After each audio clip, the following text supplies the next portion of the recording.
We got Bento over there, and Chris is back from I'm Retro. back. Yeah. It's been a minute. That's what We're I'm happy to be talking about. back here. Yeah, how was it over there, man? No, save that for the other podcast.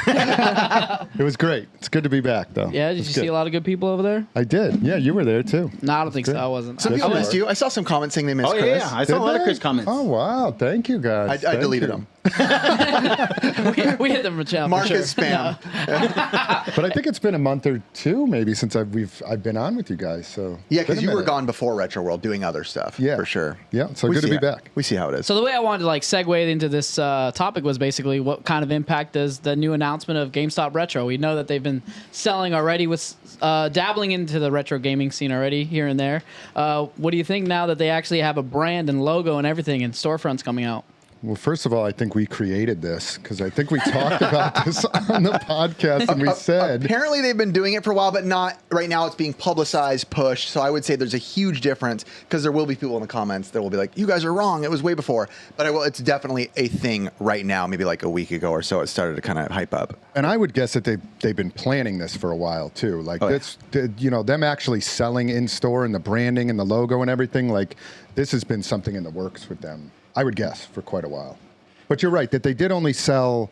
They were doing it for a while back where they were selling, I believe, only online. So they were taking trades. And this is obviously new because it's actually branded GameStop Retro stores, where it looks like they're not even going to be selling new games, just older consoles. Funny enough, I was watching Spawnwave, and he was like, I visited the Retro store, and he shows this picture, and I thought it was a joke. I was like, what is this garbage?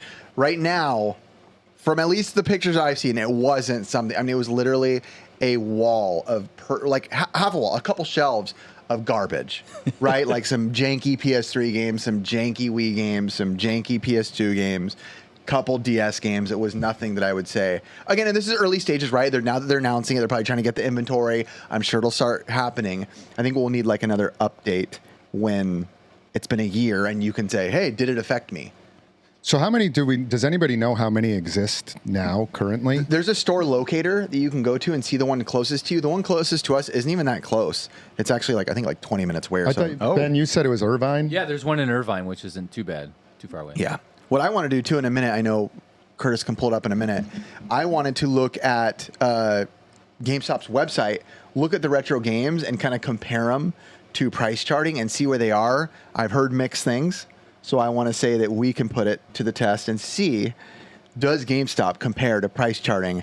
Or we could just go straight up, go do it live from Chris's store and see who's got better prices. I'll pull up price charting, Curtis. I am curious how quick they'll be able to roll this out because I did see somebody say, does GameStop have a warehouse just full of retro games? My guess is they do not.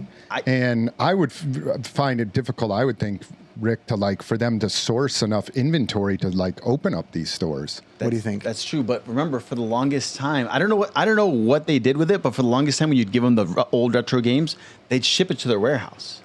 They'd only have it online, but I don't know if they still have all that stock because it was a lot of stock. They used to do. They wouldn't take everything, but they'd take GameCube, Game Boy. There was certain things they wouldn't take, like PS3 they wouldn't take anymore. PS2 they weren't taking anymore, but anything older than that, they were taking it. Do you remember when they shut that down, though?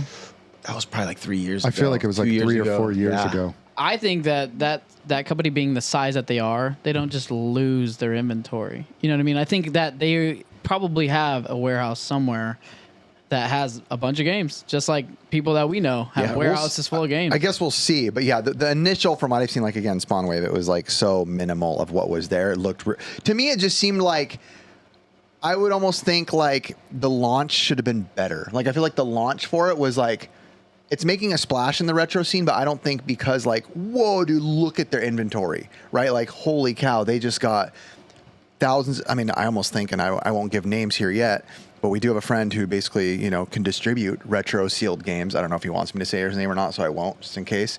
I feel like they'd want to go buy a ton from places like that, even if they're not going to have the big of margins, to kind of have a good launch where people go, because they know we're the modern age of YouTube. Hey, I went to GameStop. They'd want guys like us, Phoenix Resales, Retro Ricks, whoever. Hey, I went to GameStop to check out my local store, and we're like, holy cow, this is insane. Versus hey, there's some beat up, janky games out there for me to buy physically. But I guess until they've really fully come into what they're trying to do, what do you think would be like some of their negative impacts that they've had previously that didn't work before that will work now? Sorry, Chris, we're going to give them more ideas.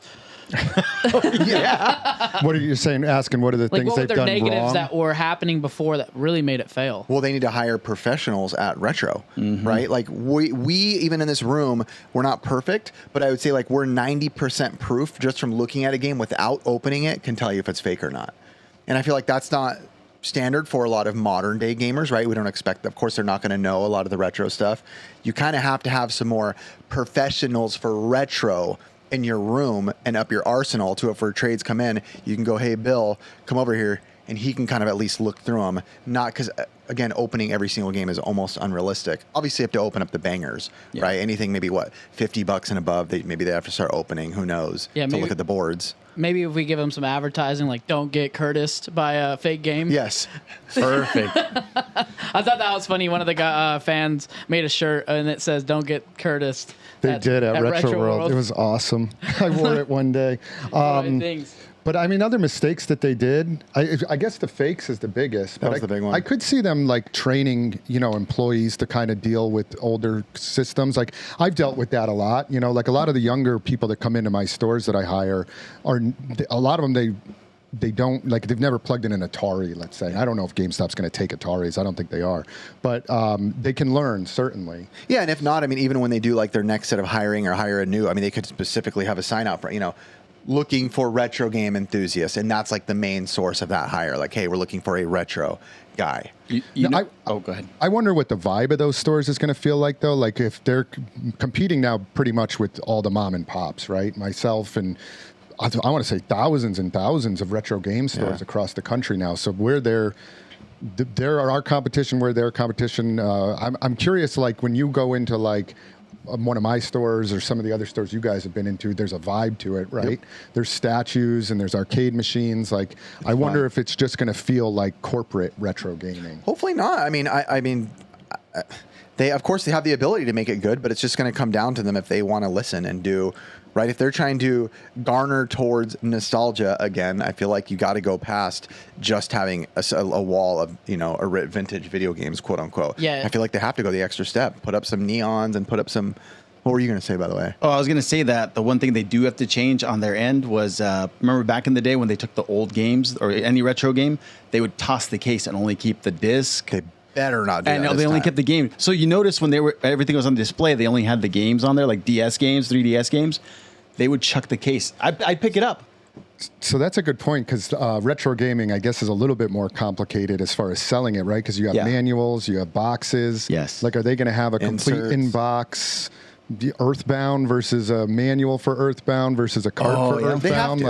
Has to. I feel like this time with the popularity, I always go back to the fact we're in the YouTube era, right? Everyone's making videos at stores. Like, you have to go into this knowing people are going to go to your place, film, and put you under the microscope, right? Whether it's DK Oldies with refurbishing consoles, you opening a store, people are going to go in and document what you do. You have to be smart this time around. You have to have retro experts.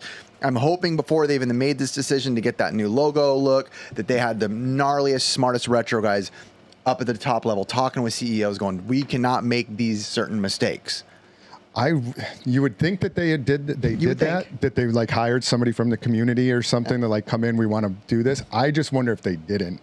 And they just went like, we're GameStop corporate, we can do this, and they're just going to roll this out like, this is what we do kind of thing. Yeah, it might be. I mean, they've been in the game for so long, they might not be trying to mix it up. I mean, that's always the impression I've gotten from them, is that they're like very corporate and almost distant from the community now. Yeah. Like almost like how like Goodwill did that whole like electronic boutique thing. Yes. I think it was like in Costa Mesa or something like that. But I mean, it feels kind of just like dead.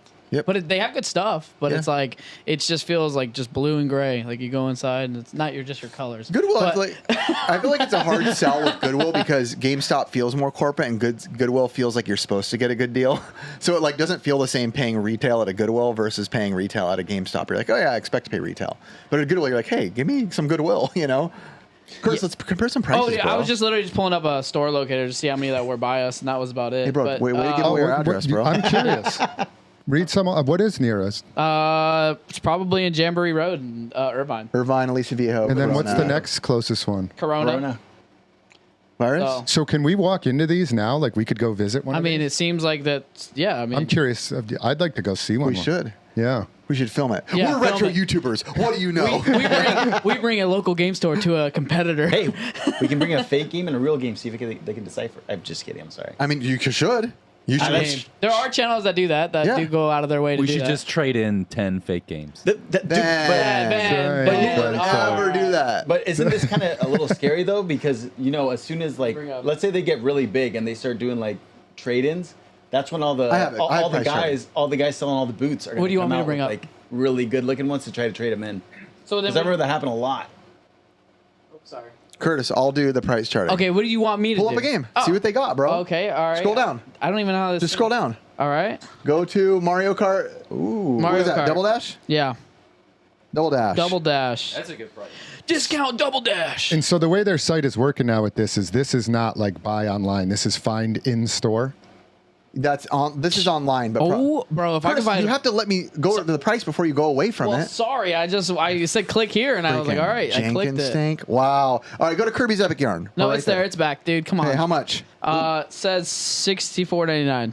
Price charting. Double Dash. That Double Dash is $70 on price charting. It is under price charting. Go $5. Pokemon Coliseum. Check Pokemon Coliseum. I think Bro. that's a good price. Now, do we know if that's CIB or not? Does it not We say? don't know. Oh, we don't know. Yeah, I don't See- know. I saw Pokemon Crystal, and I crapped myself. I was like, Can you that's click crazy. on it? $100 Can you game click for on it to 50 see if bucks. it says like complete? Huh? Click on it to see if you can like choose complete or not. This is good for the audience to know. Yeah, I know. No, it doesn't say, I don't think. It says pre-owned. That's all you get, dude. Wow. And so Okay. does it have pickup? Like, can you find that locally? Pickup on the left. Ship? Ship to home. Yeah, you can pick up in store. Pick Where, up in yeah, where store. does it say pickup? Can you find it anywhere near us? No stores within. Dang, zero Mario Kart double dashes. It's pretty weak. Now, Curtis, Not even within 100 miles. go to the previous page and let's go to one of those disc-only games because we know exactly what we're getting. You talking about the Zelda Wind Waker Any thing? of them. Okay, right here. Okay, so what is that? Let's do Smash Bros. So do you think that these ones are disc only, Well, those ones are going to be Show because the it's disc, showing maybe. it. even though it doesn't say disc only? Smash Bros. Is this... Okay. Smash Bros. Disc only. What do they have it for? I mean, they do put in a disclosure. It says 45. product may not include original box and instruction manual. That was one of the biggest mistakes they made previously when they were just shipping out. You either scored or you got hammered. I think with the Caleb loose. did a video where he bought like 100 Switch games just to see what he'd get, and probably like 80% of them were CIB, but the rest weren't.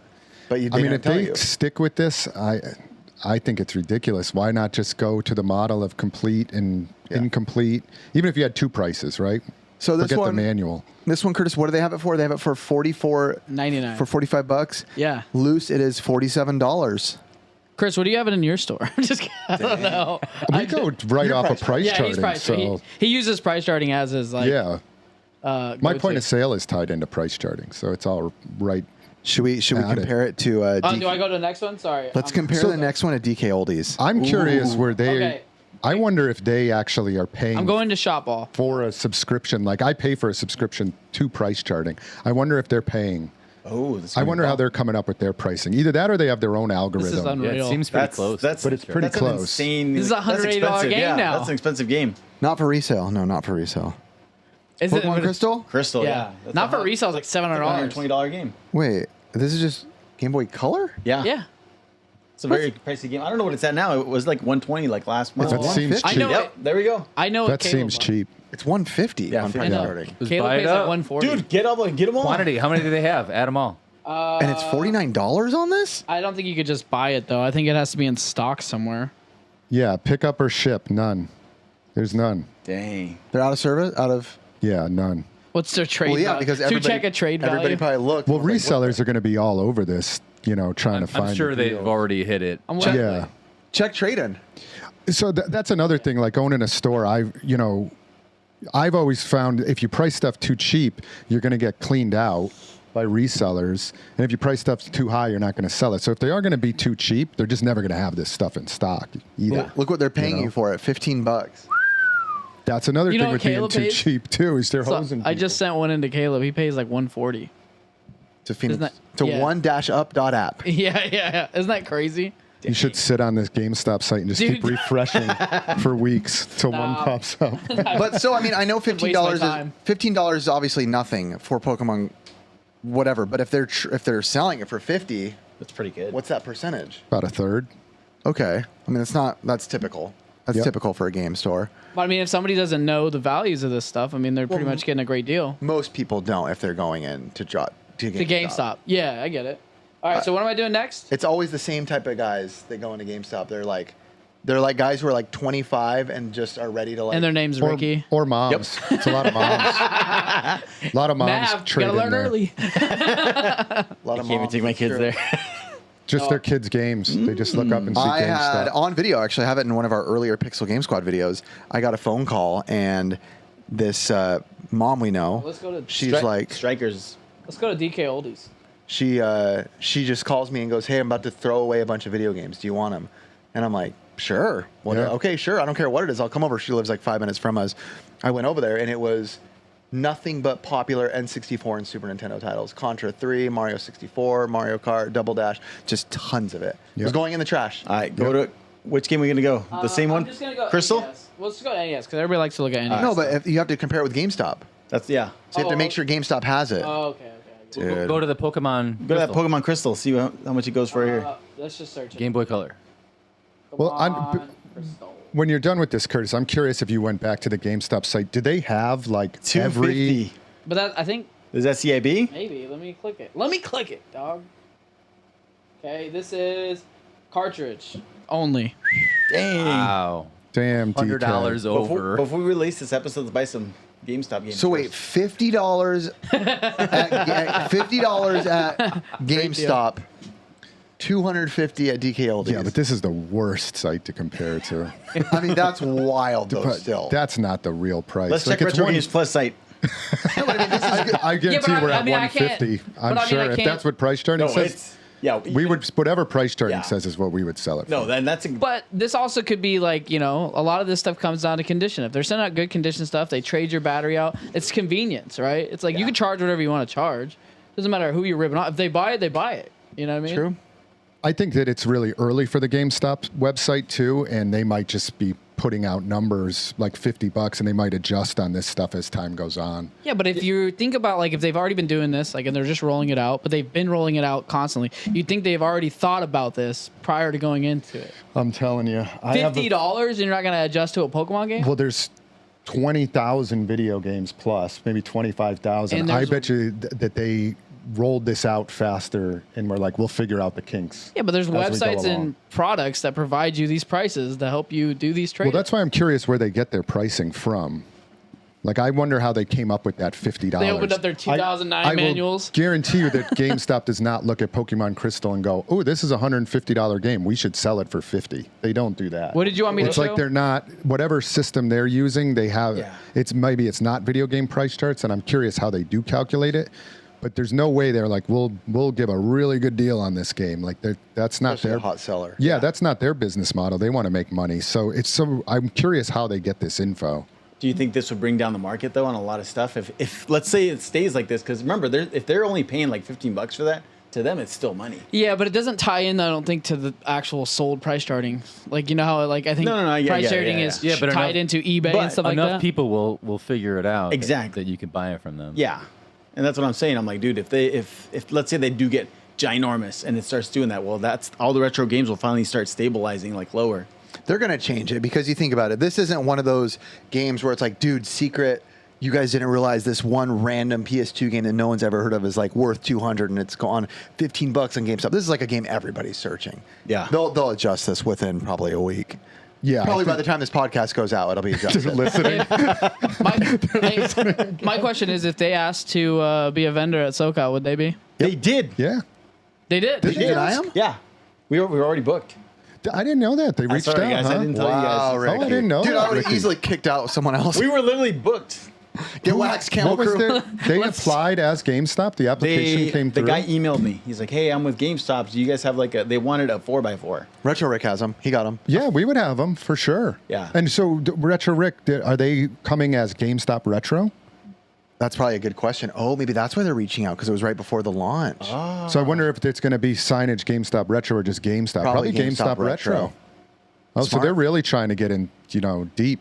Good for them. Yeah. Charge them more. They got the pockets. Or do they? I don't think they have the money anymore. One of my last questions I have for this topic is, since it is a largely known common name for it's commonly knowledge for gaming outside of this, right? Do you think the common person that would come into your store now goes over there? I, right away was asked, oh man, do you think this has a big impact on like retro game stores in general? And 10 years ago when GameStop started doing this, I was like, oh shoot. And myself and the game store owners back then were like, oh man, this could be really bad. And we were a bit nervous. I'm not as nervous today. One, because maybe, my store, I feel good. We have a good following and good community. But I also think the other stores, we know tons of store owners. And I feel like we're always going to offer something different than GameStop Retro is going to offer, which is like more of a community vibe. And I do feel like GameStop is so late to the game now that the stores have gotten such a foothold on good locations and the community and everything. Like, I think that it's not as much us competing with them as them competing with us. They might have a tough time. I think the way for them to succeed is they'd have to really work on marketing and know this isn't 1999 anymore. This isn't 2010 anymore even. This is a whole different world. You hire influencers, you hire all these different people to talk about GameStop Retro. You have to make it cool if it's not cool. Yeah. Because that's what they're going to have to do, because their name has been tarnished within the retro scene for far too long for them to just come back the same and go, we got a new logo. They have to do something. Do you think this was like the inevitable thing for GameStop? Absolutely. Yeah. Physical's going digital away. Yeah. Comes into play? I think that they were looking for anything they could do to salvage their company from probably going under. They got the biggest gift in the world with the meme stock stuff. They gave them the hugest influx of cash from that stock skyrocketing that kept them afloat. And they tried doing like the NFT stuff, which was the biggest flop ever. That was like hundreds of millions of dollars like lost on that thing. And that's their CEO, Ryan Cohen. Yeah. He was the Chewy guy that kind of had ideas for that. This, I think, is the smartest thing they've done in a long time. Just got to do it right. And I think, like you said, like it could be done right, and it could be worrisome for stores because they're naturally just going to get inventory. It's going to come into that. That's GameStop. It's GameStop, and If they're you just ask any mom in the world who doesn't know anything about YouTube, video games, nothing, they'll go, "Oh, GameStop." Yep. Now, will they be able to like cater to the hardcore in the community to come in there? Maybe. That's why I said I think time will tell. They got to get influencers. They got to really work it to make it that way. Dang, if they're watching this podcast, they owe us big time. And if you're looking for, and I just said, if you're looking for influencers, they hire you. Would I take that deal? Yes. Dude, now we'll really know if they're watching. If they paid a sponsor spot, would you do it? Absolutely. Dang straight. Hey, I've done videos in the past, literally on our channel long before this, like literally like a year ago with Gabo and stuff. Like, I like GameStop. Like, I don't have a problem with it. I think we were also talking before In fact, this. GameStop. Bend this camera. GameStop is my favorite store to find local video games at a great price. Burn. I think we were talking about this. Like, even if you have like a mom, like a your own business, or you're a store, and if you guys want to sponsor us, like, reach out. Like, we're down to figure out something. Dang, sponsored by GameStop. Retro Games Plus, sponsored by GameStop. Chris, you need to get a Retro Games Plus sponsor on here. Oh, no, maybe Pixel I GameSquad. do. Maybe I do. Not too expensive over there. All right, we're gonna move on to ranking chips, guys. Yeah. And I'm gonna yes. let Ben sit on this one, so I'm gonna step over there and Ben, Oh, hit the tripod. Don't hit the tripod. Ben's Ben, warm welcome for Ben. Ben's our chip expert. Dude, Ricky. Dude, finally we got rid of Curtis. All right, Ben, you gotta operate that, right? Oh, I gotta operate this too. Oh yeah, you gotta do. Oh, dang it! Don't get Curtis. Don't get Curtis. Is this Windows or I can do it. is it Windows? Yeah. S says, Oh, it's Windows? Yeah. What's Oh, happening? it's You have to Apple. Dang it. close the computer. I was gonna say, I was like, what's gonna happen right now? S says You sure? best, F Okay. is worst. We are ranking, and we haven't seen these. Curtis put the chips together. I do like myself some chips. There are some chips that I absolutely hate, though, too. Ben, make sure you're talking on the microphone. I know it's been a while. Got it. Okay. Curtis, what you got for us as the first chip over there? Curtis is just struggling to run the machine. Yeah, I got a bunch of things going on. All right. You Sorry, can do Chris. it. Start off with Doritos. Oh man. Man, Let Ben start. Okay, so is this the only flavor, the nacho cheese that we have? No, there's more up there. I can see Okay. it. All right. I'm gonna say, I love Doritos in general, but nacho cheese is not my favorite, so I'm gonna say A. Hey, okay. Yeah. Ricky, you got excited. Oh, S all day. Ah. Lime and Hot sauce. tapatio. I already knew it. So Mexican, dude. So you're ranking nacho cheese flavor though, right? Yes. Yes. Okay. Because Go ahead. look, the other one's down there too. So 100% an S, dude. yeah, it's I good. freaking love a good Dorito, dude. Oh, Doritos are so good. Absolute S for me. I love Doritos, and nacho cheese is the best flavor in my opinion. So good. If there is a bowl of them out, man, I'm just diving into that thing. It is so good. Good. It's beautiful. I'm giving Curtis a minute because he's struggling over there running cameras. Curtis, what were you? Can we ask Curtis what he was, or is he out on this? Curtis, did you have one? I would just do that's an S for S. All right. I was just curious. So I brought it down. How bad? Sorry, guys. I was curious how bad your taste buds were. Funyuns. The next one's gonna be Funyuns. Chris? I used to love Funyuns, but I don't know. When I was a kid, I used to eat them all the time. Now I'm going to give them like a D. I don't know. They're way down on the list for me. They're not as good as they used to be. Horrible breath after you eat these things. Horrible. D. Ricky? I'm actually gonna bring it up to. I was gonna say A, but I think I'll stick with B because I still like them. I think they're delicious, but very salty. I am not a Funyuns guy. I don't get it. I feel like I'm eating like dried out shrimps. That's what it tastes like to me. Not a fan for me. Solid D. You know, same thing with Chris. I also used to love these, but like for some reason I don't buy them as much. But I'll still give them a B. I still like them. That's not bad. I It's don't. like a C. Who eats Funyuns? Like, what is the audience for Funyuns? My son Kids. bought some Funyuns the other day. Yeah. So and is it then kids. Yeah, he's 15. But then he was like, "Ooh, these are stale," and I was like, "Don't give me one of those." Now, things." were they stale because they were stale, or they're stale because they just taste stale? Oh no, it was Blake. I said my kid. It was Blake. Same thing. He's watching this. Like, that was me that did that. It was Blake. We were at a smoke shop and he bought some stale old Funyuns. What is this? What is this one, Curtis? This one is smoky barbecue. What kind? Ruffles? Yes. Smoky What? barbecue ruffles? An A. I've never even had these. I do like me some barbecue. Smoky barbecue ruffles. The texture on the ruffle makes it taste a little better too. Gives a little more groove on your tongue, you know? I've never had this flavor. Oh. Are we just ranking barbecue flavor in general? Well, there's another barbecue in there. No, then you can't rank it then. Get out of I'm here. gonna pass on it. Bento? Yeah, I got to pass. I don't think I've had that one. Ricto? I like the other one better, so I'm gonna put this one at a C. A C. Okay. That's not bad. Man, chips sound so good right now. I'm still full. I'm full. I'm never full. Ever. Dang. Ever. I'm never full. Is that joggers? Next one is sea salt and vinegar. Kettle. Ooh. What in the white people voodoo did you just bring up here? What is this? East Coast This for is sure, yeah. right? This is like something that Chris would I eat. feel like it's East I'll Coast. go on these. These are awesome. I absolutely love them. They have such good crunch. Kettle maybe is like a Northeast thing. Do you guys not eat kettle chips out What here? the crap are you even saying? The jalapeno ones are good. Do you like jalapeno? All right, so you know kettle chips then. It's a brand, right? Yeah, it's- yeah. Yeah, I would give this an A. I like these sea salt chips, the kettle ones. They're really good. I'm not ranking it because I'm not trying to eat vinegar. Bro, it's a full F. This stuff tastes so gross. Are you kidding Out of me? here, dude. No, it is Your full F. taste buds don't count, dude. Dude, I had to bring you down there. It's trash. Bento?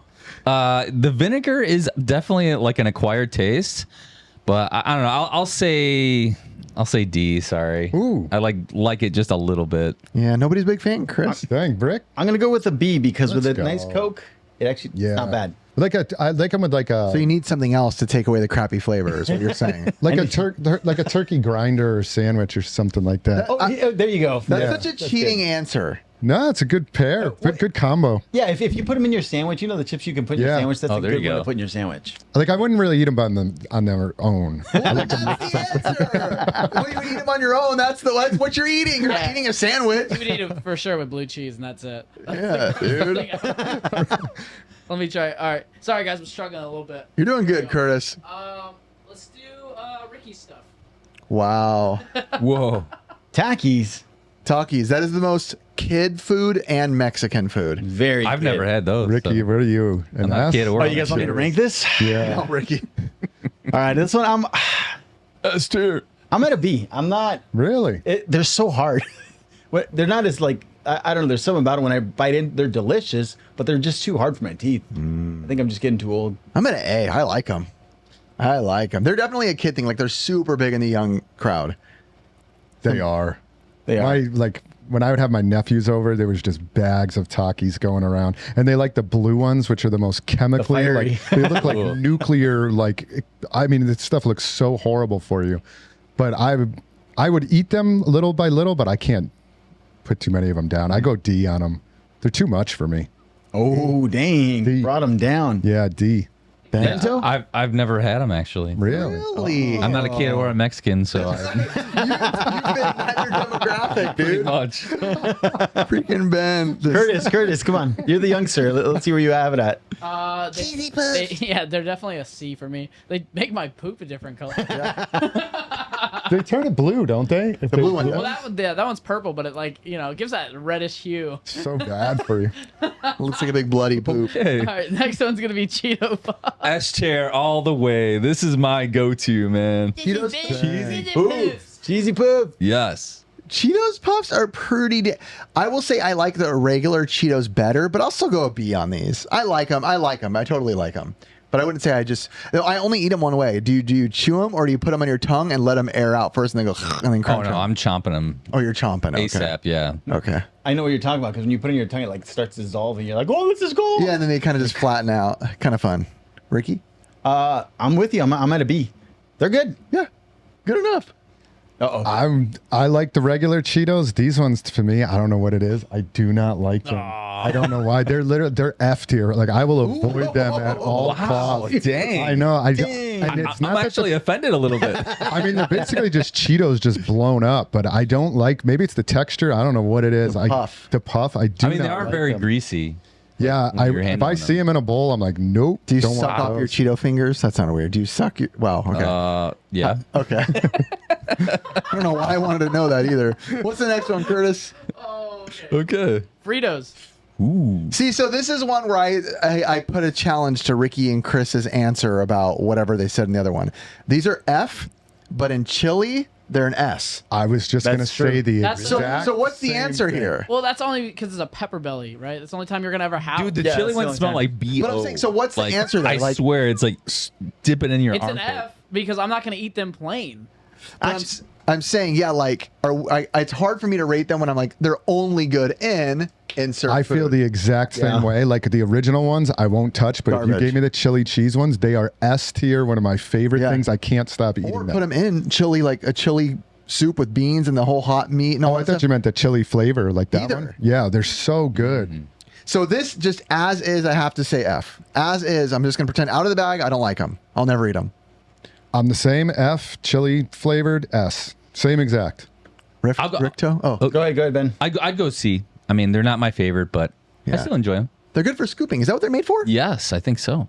Scooping chili. I think that's like the thing. If these were the Trader Joe's version, I'd actually give them a B. They're so good. Ricky, but they're not. These I'll give it a D. I didn't know Trader Joe's had Fritos. Oh, dude, they're good. They're good. Anytime I come home with Trader Joe's chips or cookies, my son's like, not the bootleg ones.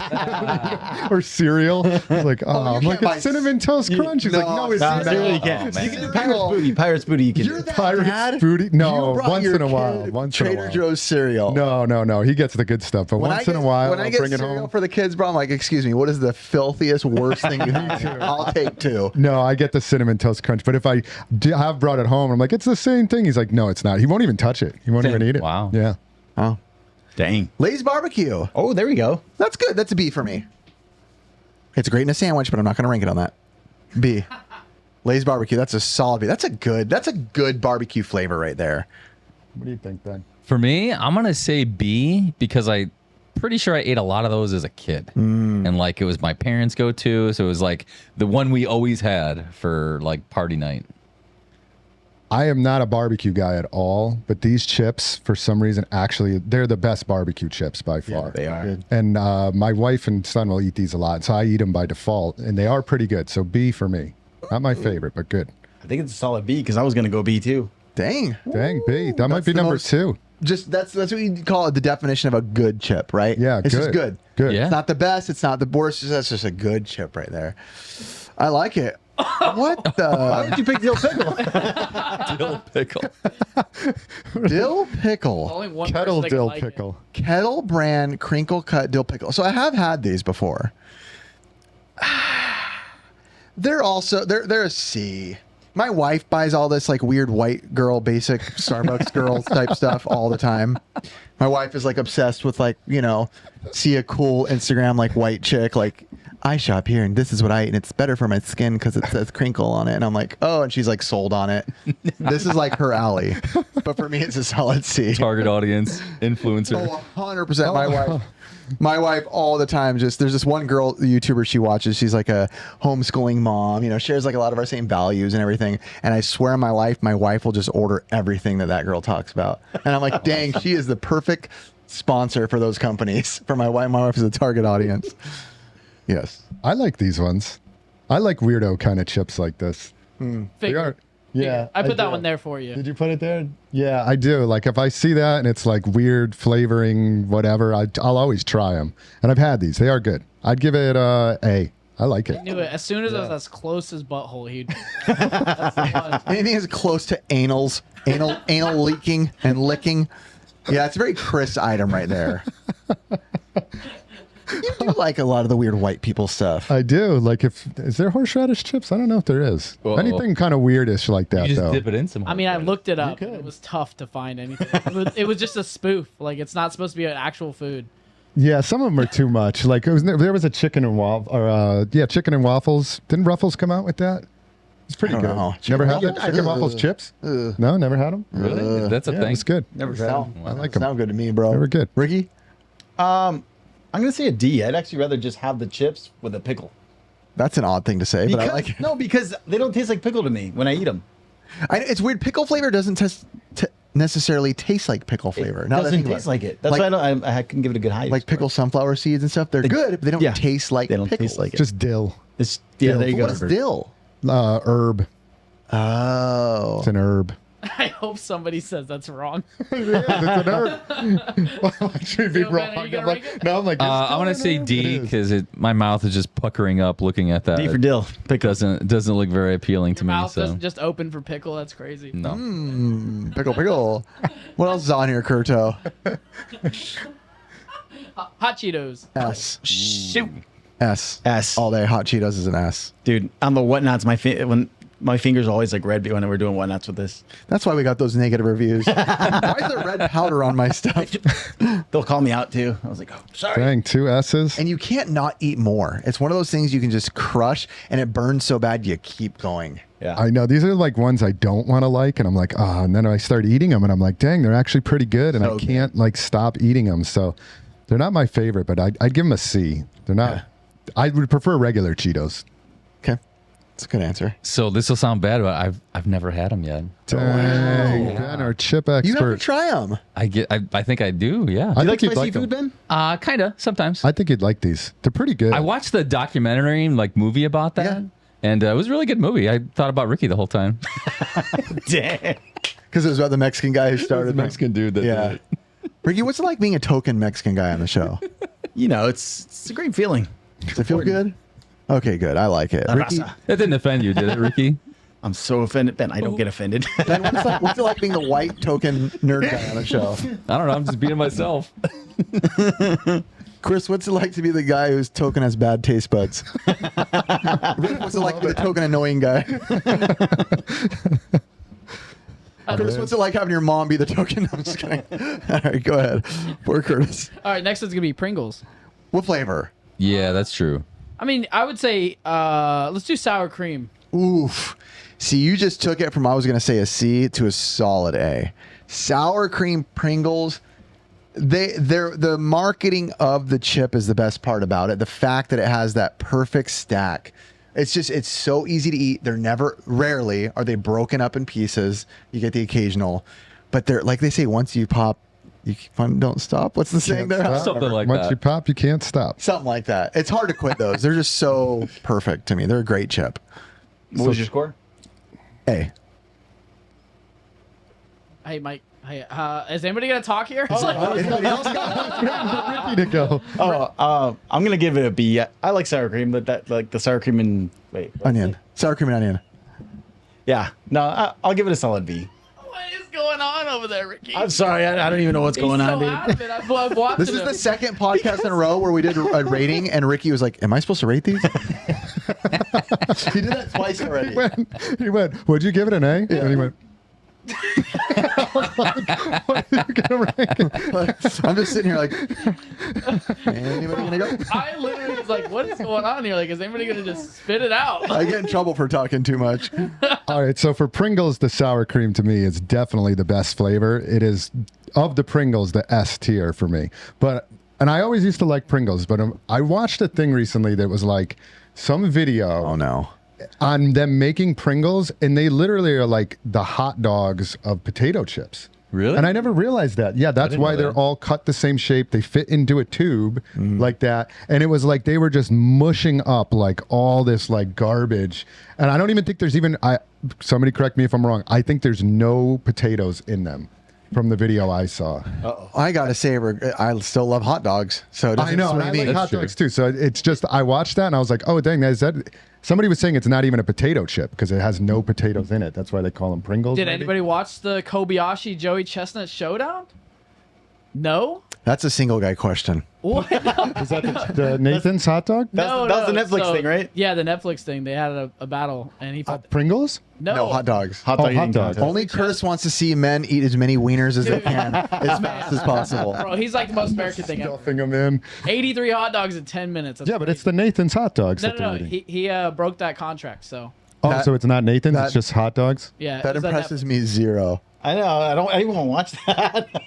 Bro, the fact that Kobayashi came back. And Curtis, switch the camera, dude. Come Dude, on. Sorry, but no. Ben wouldn't have left it on that angle for that long. Ben's not doing See? 3 things at once. If you quit talking about wieners for a minute. Go ahead, Ben. I didn't rank it. I'll give it a B. B is my B. That's my ranking. So I'll give it an A because when I was a kid growing up, Pringles was like the premium brand. I don't know. Yeah. Eating it out of that container. You knew your family made it if you were eating Pringles. I guess so. Good job, Curtis, over there. Oh, just one person? All right. Sounds good. just like the information topic. All right, what is this? Oh, yeah. Doritos Cool Ranch. Ben, go ahead. S tier all the way. This Chris. is my S. number one. S. Easy S. B. Way to ruin it, dude. Freaking What? Jeez. No way. That one doesn't taste as good with tapatio. It doesn't taste as good as the other one. I'll tell you that flat out right now. No way. That's better than the nacho No. It cheese. deserves better than I a think B. it is. No. Not even Hashtag close. it deserves better in the comments. It's great. I love the Cool Ranch, but if I'm at the store and I'm gonna pick one of those two, I'm never gonna pick Cool Ranch over nacho cheese. I feel like on a hot day, I prefer the Cool Ranch, though. It just feels a little bit more. They're both so good to me. They are, though. Either of them, I could eat. Yep. I love it. All right, we got one more, I think. All right. What's the Wait, last one? I don't think Pringles should be above it though. Dang. It doesn't matter. That's true. There's only. It's not on the bottom. It's not on top. Okay. Here we go. Tostitos. Jeez. Original Tostitos. C. Yeah, right. Give me some salsa, baby. Yeah, without the salsa, it's just Average Yeah. to me. C. Super average. I think that's the Let's say definition of that D. chip. Is it's like almost made to be not good without something with Something it. to Like dip if you it had in. cheese like dip with it, they are pretty awesome. What's for your sure. What's your preferred dip with that chip? I like that like bean and cheese stuff together. Whatever Okay. when you mix the two together. Okay, I think I just like good old fashioned. Like what is it? Not the ranch, but what is it? cream cheese? Sour cream and onion. Sour cream and onion. That's the one I Okay. like. with Tostitos. Yeah. Dang. What's Yeah, bro. everybody's like real go-to if I'm you straight guys up had to salsa. pick a chip? A chip. Yeah.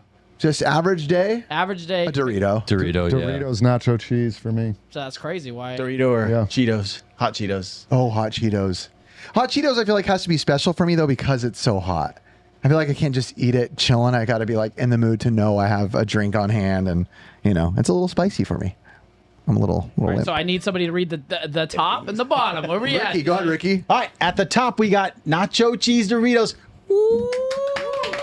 And at the bottom. Somehow Fritos made the bottom, which it should have probably been Tostitos. I would agree that Doritos Nacho is probably the best, just like all around chip. Like everyone would I don't feel like you'd find somebody You get no complaints. that hates a nacho cheese Dorito. Their marketing was on point, even in the 90s growing up.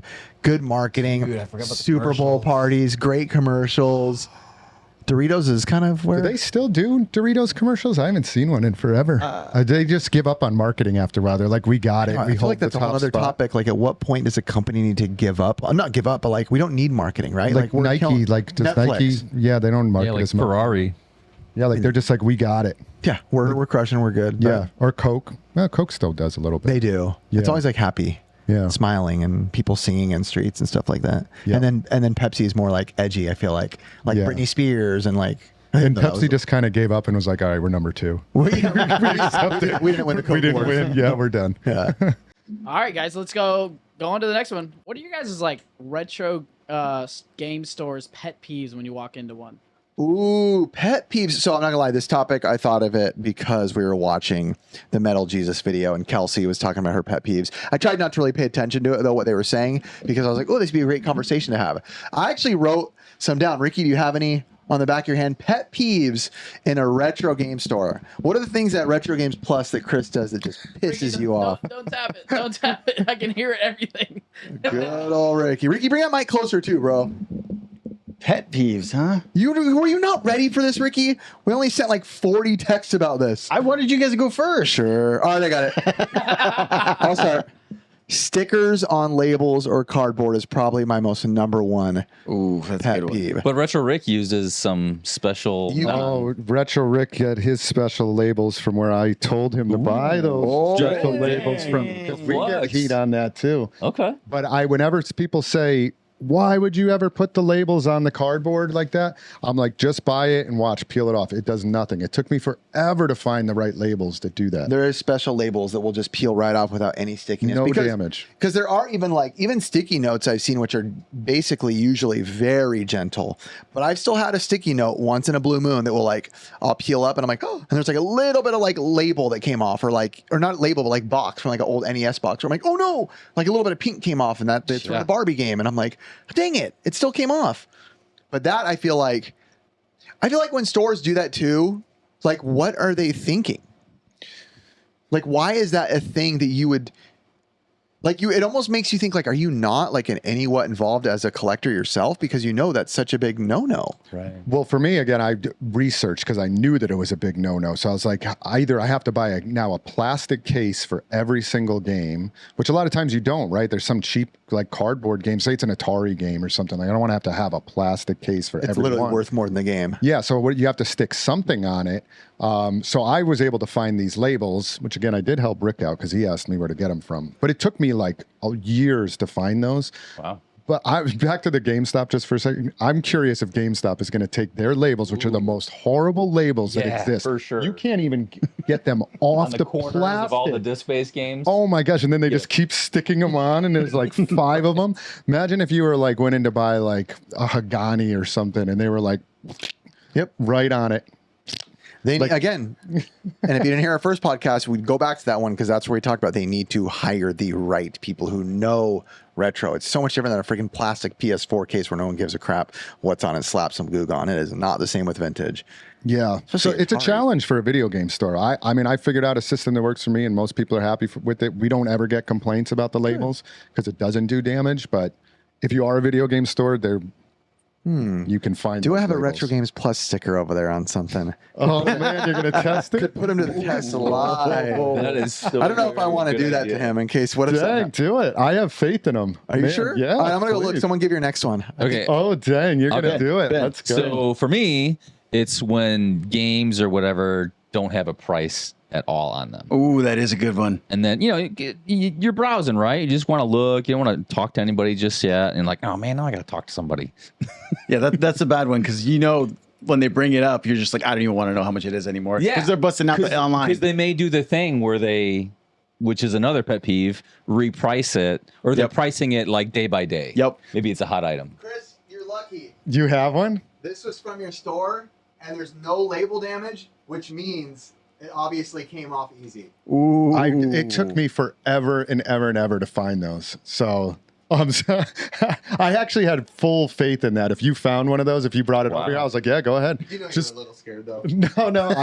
It's actually never ever does damage. I'm like, these are the best labels ever. Yeah. I mean, I know it's a nostalgia feeling when you see like a Blockbuster thing on it, but it is the worst type of thing to get off a game. Yeah, those were like security stickers. That's why a you lot leave of those times. on there. You should never take those off. There's also a different level of nostalgia for like Blockbuster in the 90s versus like a lot of people will leave those on. People, dare I say, collect that.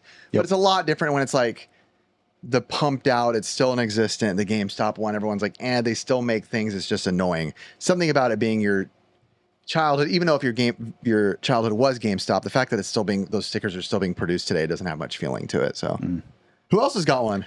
Ben brought up when people are at video game stores or video game stores when they don't price items and you have to basically go up to the counter and they look it up. That was actually my number one pet peeve that I was going to say too. I can't stand that. It's so annoying. It's right? so annoying. You don't know the price, and then you have to bring it up, and then they have to take time to like look it up.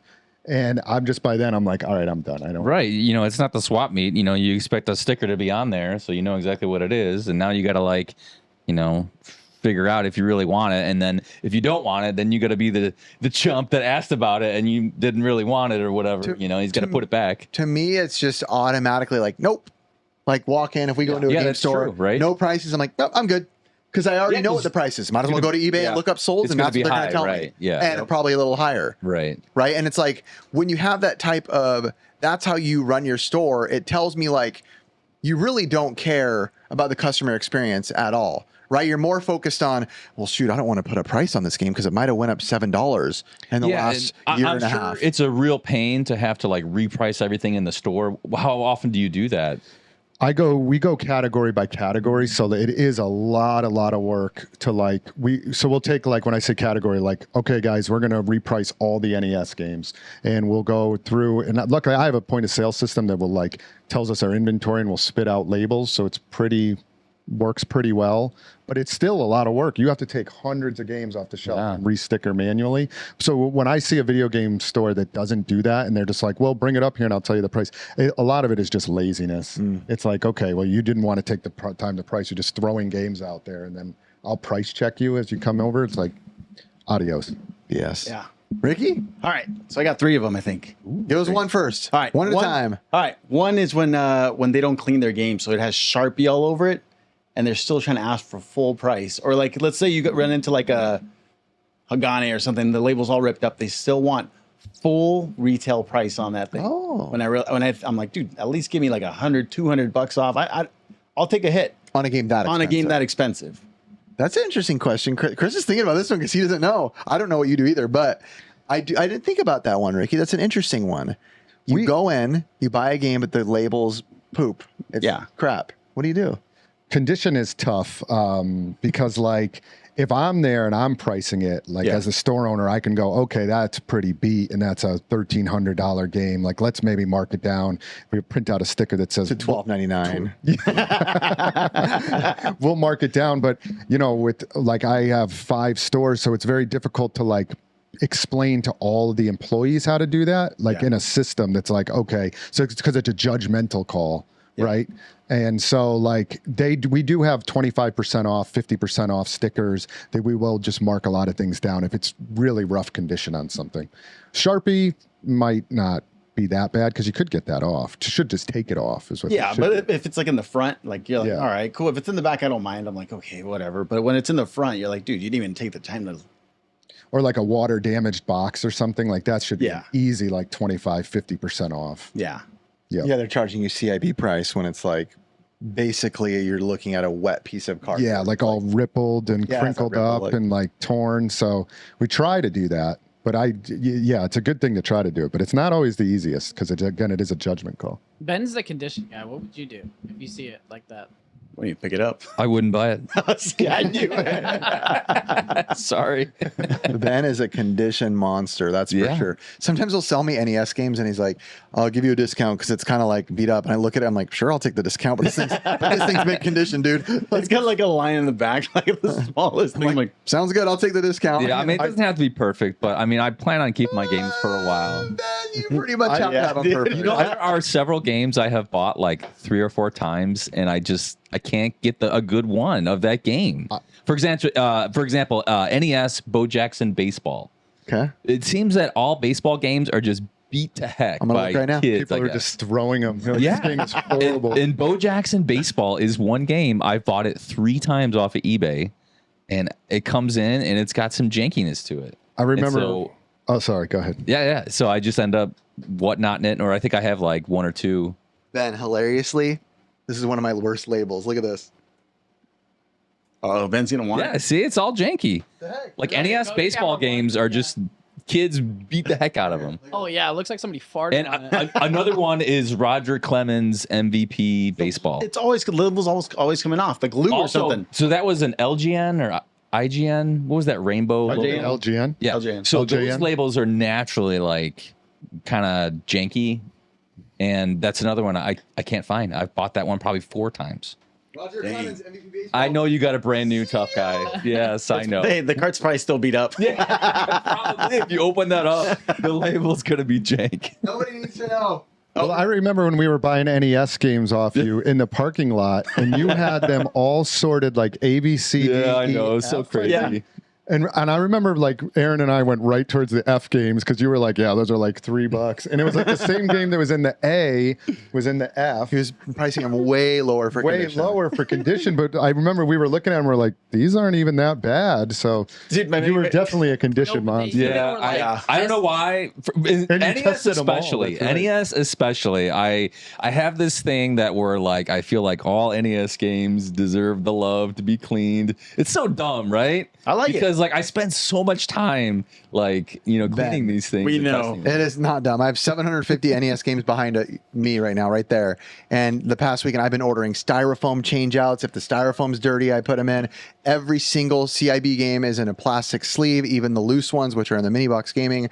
I am like for sure all about the Yeah, I mean, I'll clean other games for definitely, right? But NES, there's something the about love. NES that like, okay, Mr. $3 game, let me give you all the attention in the world for like 15 minutes. My other one that I had, I just dropped my phone because I was looking at my notes, was, and this goes for any store really, just non-friendly employees. That's so true. That to me will kill it immediately. I mean, if I'm in a store and someone doesn't say something to me within 30 seconds, I just already feel unwelcomed, right? And then when you ask a question and there's like, I don't know, like I just like part of me is like, what are you doing here? Like I get that not everyone's going to love their job, right? That's life. But I mean, I always tell my kids and even, everybody, no matter what you're doing, do it to the best of your ability, man. I don't care if you're cleaning toilets. I don't care if you're whatever, a janitor, if you're working at McDonald's, if you're doing a high-end job, do it to the best of your ability in the sense where like you can be pleasant around people, right? It's some people go, oh, you don't want to be fake to everybody. Bro, you're getting paid to be here. Shut up and smile, right? Like I had a bad day. Shut up, you're getting paid or go home, right? When we worked at In-N-Out. Yeah. What happened if you showed up in a bad mood? Ooh, they'd send you home, dude. Send you home or send you back yeah. to do potatoes? Yeah. I remember Yeah. you telling Oh, me I that. like that. That's a good way to handle Get out it. of the front of the store. Literally, I tell you, nobody wants to see your grumpy face. Get out. Oh, No, I I'll like change. that. I don't care. Get out. You're not in the front of the store. You don't represent us. Yeah. It's the hardest thing to deal with like employees. I have such a good crew right now, but I have had employees over the years that just bring like that attitude in, and I'm like, guys, just stop it. Just, I know you might be having a bad day. Just come in and just put a smile on while you're here, please. Like, Yep. but it's challenging because people are people, right? Yeah, and bad days happen, of course. And there's as people in the comments, of course, are going to be like, well, what if your, mom died? Or of course, there's a whole different thing versus, oh, my girlfriend and I are fighting and I'm just such an about. It's like, I understand that sucks, but you're being paid here in my place of business. I own this place. This is my shop. You come in here, you're paid to do these things. These are part of the things that you're paid to do. And one of them is to be friendly to customers. And really, it doesn't take that much, to be honest. I just tell my employees at the very minimum, even if you're having a bad day, when somebody walks in that door, say hello. Yep. Can I help you maybe one time? Let them do their thing and just say goodbye when they leave. That's really all you have to do. You know, you don't have to be like over the top crazy. Totally. Yeah. You know, it's nice if you do that, but you don't have to. Just at a minimum, just say hi, hello, goodbye. Yeah, I mean, it takes an experience to a whole new level, even to the fact where my son, who's 14, he's noticed. We go to this, well, back when I was having ice cream, I'm on a break from it. There's this place called The Straw, and it's just like a custom ice cream milkshake place where they make crazy milkshakes. And my son, who's 14, who doesn't pay attention to this kind of stuff, he's like, Dad, I love going there because there's one guy who works there who's like the best employee. And every time you go in, I mean, it's above and beyond.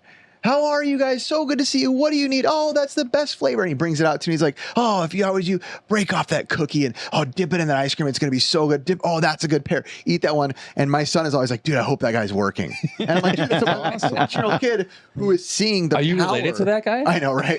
You're seeing the power of good. Hey, I'll be honest, at my day job, which I don't want to say it is, they have this thing called a hero award. And it's basically where customers call in and say like, great job. And my boss was like, dude, we've given out maybe like 6 of these in the past 5 years. He's like, you broke that record in like your first like 6 months of being here. When I first started, I got like 13 of them, like first month. Why? Because every customer I dealt with, how's your day? How are you? So good to see you. Oh my gosh. Well, I'll be honest. Awesome. I think I had the cheat code for that. You know what it was? It was during COVID. And I was meeting with customers face to face. I'm going to get so much heat for this. And you're supposed to be wearing a mask. I don't wear masks. And every customer I saw, how are you? So good. They probably don't realize, is that a smile? I haven't seen a smile in months. It was during the heat of COVID. And I'm out there smiling, laughing, making jokes. And they're like, this is allowed? And I'm like, oh, yeah, man, what's up? High five. Give me a hug. And they're just like, oh, this is so great. As soon as they loosen up, I'm going to get heat for this, whatever. Take this podcast down. It's super important, and I might have told this story before, but I always tell my employees, like when I was at the store working my shop, that the customers would come in to see me. And when I can't be at every one of my stores, I tell this story to all new employees. And I say, listen, half the reason why retail exists and can compete with online is because people want to come for human interaction. Absolutely. The games they can get anywhere, the comics, the cards, they can buy it. You can buy this stuff anywhere. 100%. They're coming into this retail store. They took a trip down here, not just for the games, because they wanted some human interaction. And they're coming here. They used to come to see me, but I can't always be there. So they're coming to see you. And I think it's resonated through my stores. And it's like, I think a lot of my employees have taken that on, and they build a lot of relationships with the customers. If they don't, I'm kind of like, maybe this isn't the right fit for you, you know? But right now, pretty much all of my stores, they do a really good job of that. If you even ask people who talk about like Blockbuster and missing Blockbuster, I feel like one of the first things that comes out of people's mouths, why do you miss Blockbuster? They say, oh, it's because I remember the days of when, dude, I could go to the front counter and the guy would be like, oh, dude, I recommend this movie and it's so good and it's so fun. It's just like you said, that human element where I feel like even if people are going to your store, they don't realize it. Maybe they're not like, I'm not going here to look for human interaction, but really you don't realize it because it's part of it. It's part of being there. You want that experience. You do not realize it. And I didn't realize it as much, how much we are dependent on retail, whether it's just going to the CVS or even the gas station and walking in. But speaking of COVID, when everything was shut down, with all the retail was gone, I remember being like, I just want to go out and just, I didn't realize, I think it was like, I realized way more how much all those little interactions throughout your daily day mean a lot. Whether you're at the gym talking to somebody, the coffee shop, you stop in wherever, you know, and it's just human interaction. And it's like, I think it's important for us to have that. I think it's quite literally healthy. Yeah, it's healthy. I think it's extremely healthy to have a human interaction. So I understand, of course, I make jokes, but like, of course, you know, whatever you believe or scared of or worried about or had actual issues with, totally understand. But it's like, there's also still so much health within just being with people and camaraderie. It's a huge, huge mental booster, which in a lot of times, healthy mental state leads to a much healthier physical state, right? I know people are in bad mental health, which leads to deteriorating physical health, right? So there's always that fine balance of trying to figure it out. Yeah. Ricky, you said you had more? Oh, yeah. So here's another one. We've actually had They're not bilingual. Dang, you took it from them. Just kidding. No, so we've had it happen to us a couple of times where you take something up and the price recently changed on something, like it went up like $50 and you take it up take it right up to the counter. Like, oh, you know what? The price just changed on this, and I'm just like, No way. it's on the label. It says it right there. And they won't honor their price. There are stores that will honor that price. I did that. He does. I did that on Super Mario World Chris 2 does for honor you, his price. remember Yes, that? yeah. N64 with Yeah. expansion pack inside. But the, Oh yeah, I Yeah. heard that. That's right. You got something. I got a Wavebird From me? from you. Dang, triple wax. yeah, I get waxed. There was that one N64 Grey Cart, some game. I told you that it was mispriced. So I unwaxed me a you. favor. Yes, I did. You said Was that Aiden Chronicles, maybe? I think so. Yeah. Because I looked it up There's and it a was gray like and a black $100 part. difference. Yeah. And so I told your guy, That's I was like, a hey man, I tricky think one. you got that price wrong. And I don't think I would have caught that. Thank you. Yeah. Let's go. $100. Unwaxed. Well, so this is the part of the Metal Jesus video. The unwaxed. Is that thing? I like that. It is now. I got unwaxed. I kind of like the unwaxed. This is the part of the video that I actually did hear Kelsey talk about. And I thought it was so interesting because she was arguing for what you are, saying that, like, when they bought that game, they already had a margin in mind that they bought it for, right? Like, I bought this at whatever, 40% of what it's worth. So I'm going to make 60% on top of that. Yeah. So you already, that's guaranteed, right? If that's what you're going to sell it for. So when it goes up, why would, unless obviously it's, something like a stadium events and it goes for, holy cow, it's 20 grand more. But I think the word she said, and it stuck with me, is like, oh no, like, dang it, your customer might have a good experience. Like, dude, just give them that. If you're $15, $20, oh no, your customer might get a good deal. It's kind of like selling a shirt on eBay. Yep. And it'll make you want to come back. That's a whole other topic. Wow. To open the can of worms. Yeah, Wait for Curtis, Blake to come on. holy moly, Curtis is going to go to town. Sorry, that's a sore Start topic, I shooting guess. Holy water over here. There's definitely some moral dilemmas and qualms that we'll talk about when Blake gets here.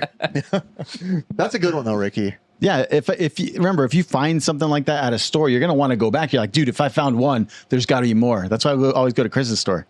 We definitely have found a few at your store, but your prices are already fair anyway. They really are. They're price This is true, charting. yeah. But because of what I was talking about earlier with like the categories we get behind on stuff. And so Sure. there's stuff that's good deals. And I'm like, that's great. Come in. I hope you guys get good deals. Not every single one has to be right on. So. And it's just crazy to think that you would push away a customer for, let's say, $20 and never get them back versus the risk of it. Hey, oh, dude, you're right. It did go up. You got us. Well, good for you. There's the price. They're going to come back. They're going to come back. But it's just so silly to me that store owners think that that is a smart thing to do. It doesn't register in my brain. just eat it. It's sometimes tough to swallow, but just eat it. Like, Yeah, I think one of those things is like I don't. eat the loss is what I'm saying. It's not even a loss sometimes. It's really just you can't squeeze every dollar out of it. There's a lot of gestures happening. No, you can't squeeze it all out. The fact that the most excited I've seen you be in a while, Curtis, was telling us that you watched all those guys eat hot dogs. Changed. bro, I hope, Jump in. Hey, It I was hope- so excited. Did you guys see the hot dog documentary?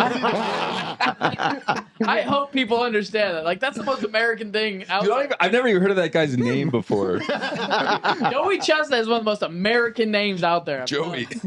I'd say baseball is probably one of the most American Baseball's things. pretty American. Chestnut? Chestnut, I don't know. wieners. I mean, there's no difference between baseballs and bats. Like, come on, it's in different forms. What America are we talking about here? All right. We love you, Curtis. Anyway, Ben, you're going to stay right there. We're going to go on to our next one. Oh yes, sir. Is the growing amount of retro gaming expos saturating the community's experience? Ooh, I'm surprised we're talking about this one, boys. Is there too many basically retro or gaming expos diving in? Chris, you want to give initial thoughts? Yeah. I mean, I did just get back from Retro World, which is this second show. Obviously, we run SoCal Gaming Expo together. I run Retro World, which is in the East Coast, different market. I did notice after that show, like it was a great show. A lot of people had a great time. The attendance was actually up 20%. We expanded. Vendors, I heard good things from some vendors. I heard some vendors did about the same they've done in previous years because we get a lot of return vendors. And I did hear from some vendors were kind of like, we didn't do that good this year. And I was like, Oh man, as the show owner, I always want to have, you do vendor. You always want to hear the vendors do really well. Of course, you always want to hear attendees had a really good time, but the other one, was vendors. And I was kind of thinking about it. I was like, why is that? And I kind of was just after thinking about it over the weekend and hearing it quite a few times from the vendors, I was like, maybe people are just con burnt. And while the attendance was up, there's another show a couple weeks before, Long Island Retro Gaming Expo, that's only like maybe 3 hours away. There was a big comic convention in Connecticut the weekend before. There was some other shows. We're at the end of the summer where I think a bunch of shows have already happened. And I just wonder if people were kind of just like, I'm done spending kind of thing. So I did kind of just experience that. Some other things I would say though is, I have noticed, like when we started Retro World was about 10 years ago. SoCal Gaming Expo was started up about 10 years ago. I think Game On Expo was started up 10 years ago. Retro Game Con was started 10 years ago. Even Long Island was 10 years ago. There was a huge emergence of shows that came up, many of them still around. In the last couple of years, maybe in the last 5 years, there's been a few new ones. And then I want to say in the last couple of years, all of a sudden it's like, everybody wants to start up a new expo. I'm hearing there's new expo. I just wonder how many the community can support, and maybe there's way more room for all of these. But as we know, when we were planning SoCal, you run out of dates where you're kind of competing with other shows. That's the part that is sketchy to me because we're friends with a lot of these people. So you get into that territory of this is kind of our only date left. You kind of call your buddies. Actually, that's the first thing I did. I remember telling you. It was we made a huge list. There's a very literally, hey, we got it. I'm part owner of this. Great. Made a list of every con, and everyone that I knew the owners, I physically called them. I remember I was in Arizona, and then we had a meeting that night. All four of us, and I called, Gamester 81 and all the different expos, and I'm like, are you good? Are you good with this date? You good with this date? You good? Basically get it figured. But at some point, like you said, when we get into oversaturation, at some point, people are going to start screwing other people. I won't name any, but I know that there's already some cons that are conflicting, and there's only 52 weekends in the year, right? And count out probably 10 of them for holidays and Christmases and stuff like that. And if we were putting on SoCal and you might be in Florida, you're still kind of competing with each other, right? Because we were getting people that come from all over the country to the show. Yeah. So it's getting, I would say, more crowded is what I'm seeing.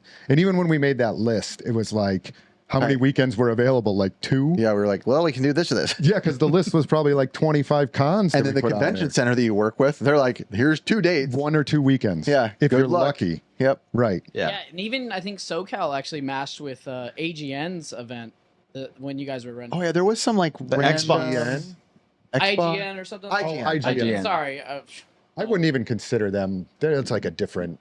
It is a video game expo. We did talk about it. We were like, this is going on, and it was going on in LA, but it wasn't a true retro. And I will say I'd never heard a soul talk about it in the community. Yeah. Not talking down on it, not good or bad. I just didn't hear anybody even speak about it. But I feel like that's why I'm glad for the team we have, because with humility and confidence at the same time, if that makes sense, I'll say we went 190%. Full force, as good as we can make it, as many cool things, right? Because if you're competing, it's just like anything. It's a car dealership. It's a pizza shop down the street. You got to be the one that's killing it, right? This puts you to see, who's the best, who can stand, who can stand above the rest. If we're going to compete against 3 cons in the future, they're going the same weekend. Well, guess what, boys? We're doing a bigger, better con. And that's how my brain thinks. So, in my head, I'm like, well, be prepared, boys, because if we are competing, I'm like, well, then we're just going to have to be better than everyone else by light years. 100%. And there's the shows that have been around a long time have stuck around because they've continued to do that. 100%. For sure. And it is just going to be way more competitive. If you're a new con starting up right now, you better be prepared almost to come out the gate, I feel with some big... Yeah. Either you got big marketing or you got a big plan for how you're going to draw a championship. POG championship might be the thing to do. POG championship. That's what Retro Rick's doing. Ricky, what do you think? I think it's awesome that everyone can have it. So because I don't think it's too bad, because there's a lot of people that can't travel.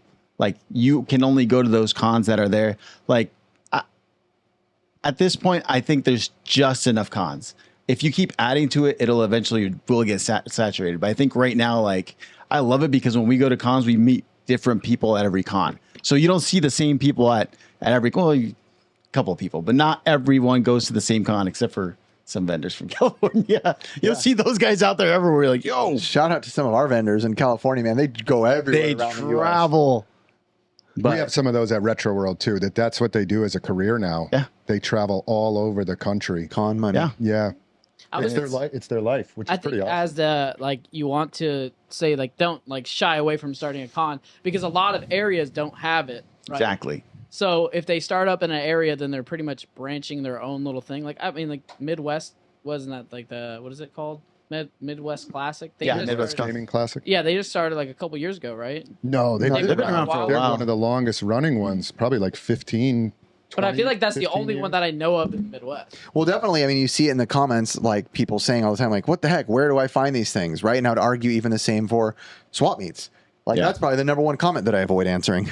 What swap meet is that? I ain't answering. But that's another thing. We don't get this in my area. So for cons, some areas it can be I'm using a reference, but what if it's Antarctica or some random place, the Bermuda Triangle Expo, who gets cons in certain areas? Some people need them, like Ricky said. Yeah. And that's not, I'm not trying to dissuade anybody from starting up a convention if you are. It's just from doing it for so long. And again, me experiencing it kind of I wonder just if people are a little bit spread thin. So what about if it's the same area, but different sides of the year, different dates, different way months apart? Would that be okay? You think? Or do you think that is still competing? I mean, in reality, we don't control the Orange County area gaming expo. We can't dissuade somebody. We'd probably love another con, right? We might enjoy it, but again, it's just one of those things where it's business, right? It's not technically you can't tell me not to open a store. But I mean, okay, so we're going again in June next year, right? Yep. Is that okay?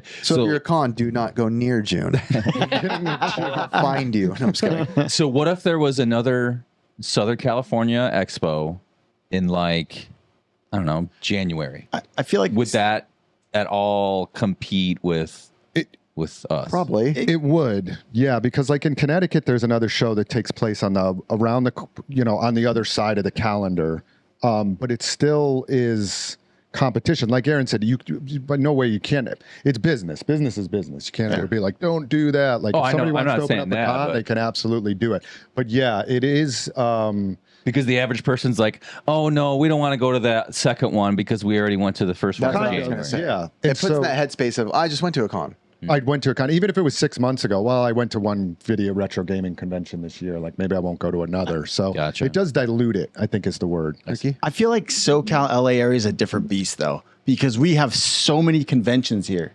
We'll have people. And people. So we got tons of people and the cons still they all do all right. We got we have two Comic Cons. We got the LA one and then we got the San Diego one. That's right. And there's a bunch of we have Archon and then you got what's the anime ones?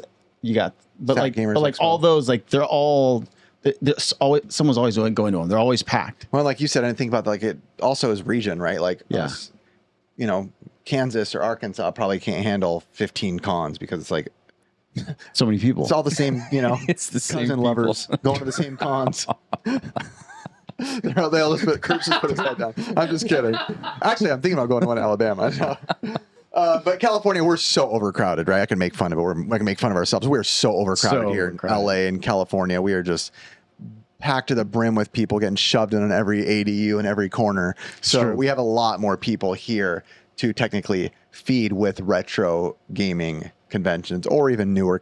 Is newer conventions even a thing? I know obviously there was E3, but do people hold new game conventions where they're we have all the PS4 stuff? I think PAX is the only one that is doing it. I think somebody mentioned about Nintendo being at PAX now. Oh yeah, I was the one that saw the post. Did you say that? Yeah, I think PAX has kind of transitioned into. But they also do retro, right? Not much. I mean, they are Penny Arcade Expo. They were started as a retro gaming expo. But have any of you guys been to PAX before? No. I have. PAX has Twitch. When I was there a couple of years ago, Twitch, Microsoft, Sony. I don't know if Nintendo was at the one I went to. There's a huge one, PAX East in Boston. That's cool for sure. I just don't know if it's my thing. But there was retro video game vendors there. Okay. Huge tabletop and a huge indie dev section. That's cool. Which is pretty cool. I like that. It's definitely video game themed. It's a combo of like newer release stuff and a trickling of like retro video game stuff. It's pretty cool. It's That's actually a sweet. really good show. Yeah. What was the difference between Evo and PAX West? Evo is just straight Fighting games to the max. Yeah, I did. I could talk about that. I was there in Las Vegas. They invited us to go out because they came to SoCal. And so I had never been to Evo. And Blake and I went. It was maybe like a month ago now. And huge. It's at the Las Vegas Convention Center. I think like 25, maybe 30,000 people they get over the weekend. Big. And huge sponsors, Capcom. It's a lot of money. Yeah. How much was the ticket? I don't know because I didn't pay for one. Must be nice. I think they're over $100 easy for a weekend. Maybe one. I don't know. I don't want to throw something out. Let's just say for schnitzels and giggles, $120 times 30,000 people. It's millions. 3.6 million. Yeah, So we're now a millions. fighting game expo. Welcome to SoCal Fighting Brawl Fest. But they've been around, I think, since 1996. Yeah, they've done it for a long time. They've crushed like a it. long time. But it was awesome. That's not your regular like convention though. That's just a huge esports. And we should probably shout out too, like something we really like here in California, especially, is a lot of our local stores do like they're not really conventions, but like meetups, swap meets. You know, Game Tower and Tony does them, and Romeo. You know, they'll do these local events where it's like, hey, we got, Punky just started doing it from Hidden Gems. We got multiple, 30 vendors out here, and it feels kind of like a mini convention. Yeah. I truly love those. I think those are actually some of my favorite things to go to. If you're not like a big crowd person or not like the crazy stuff and you just want like good retro items to buy, those are awesome. Yeah, because they're events. usually free and then free parking usually. And even if not $5 or something, it's like sweet. You get to look at all the rare. And I actually built a lot of my NES set at Elliot's events and Romeo's event and even Tony's event. So I run them at my East Coast stores. I run those. why don't you do it here?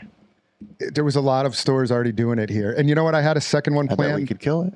I know we probably could. I had Pixel Game Squad presents. Sure, that'd be awesome. That would be fun. I had this, but we had done one, and then we had the second one planned. I think literally like the day before COVID, like shut everything down, and I had to cancel that one. And then we never did them again after COVID. Wow. Yeah, Stupid COVID. I know.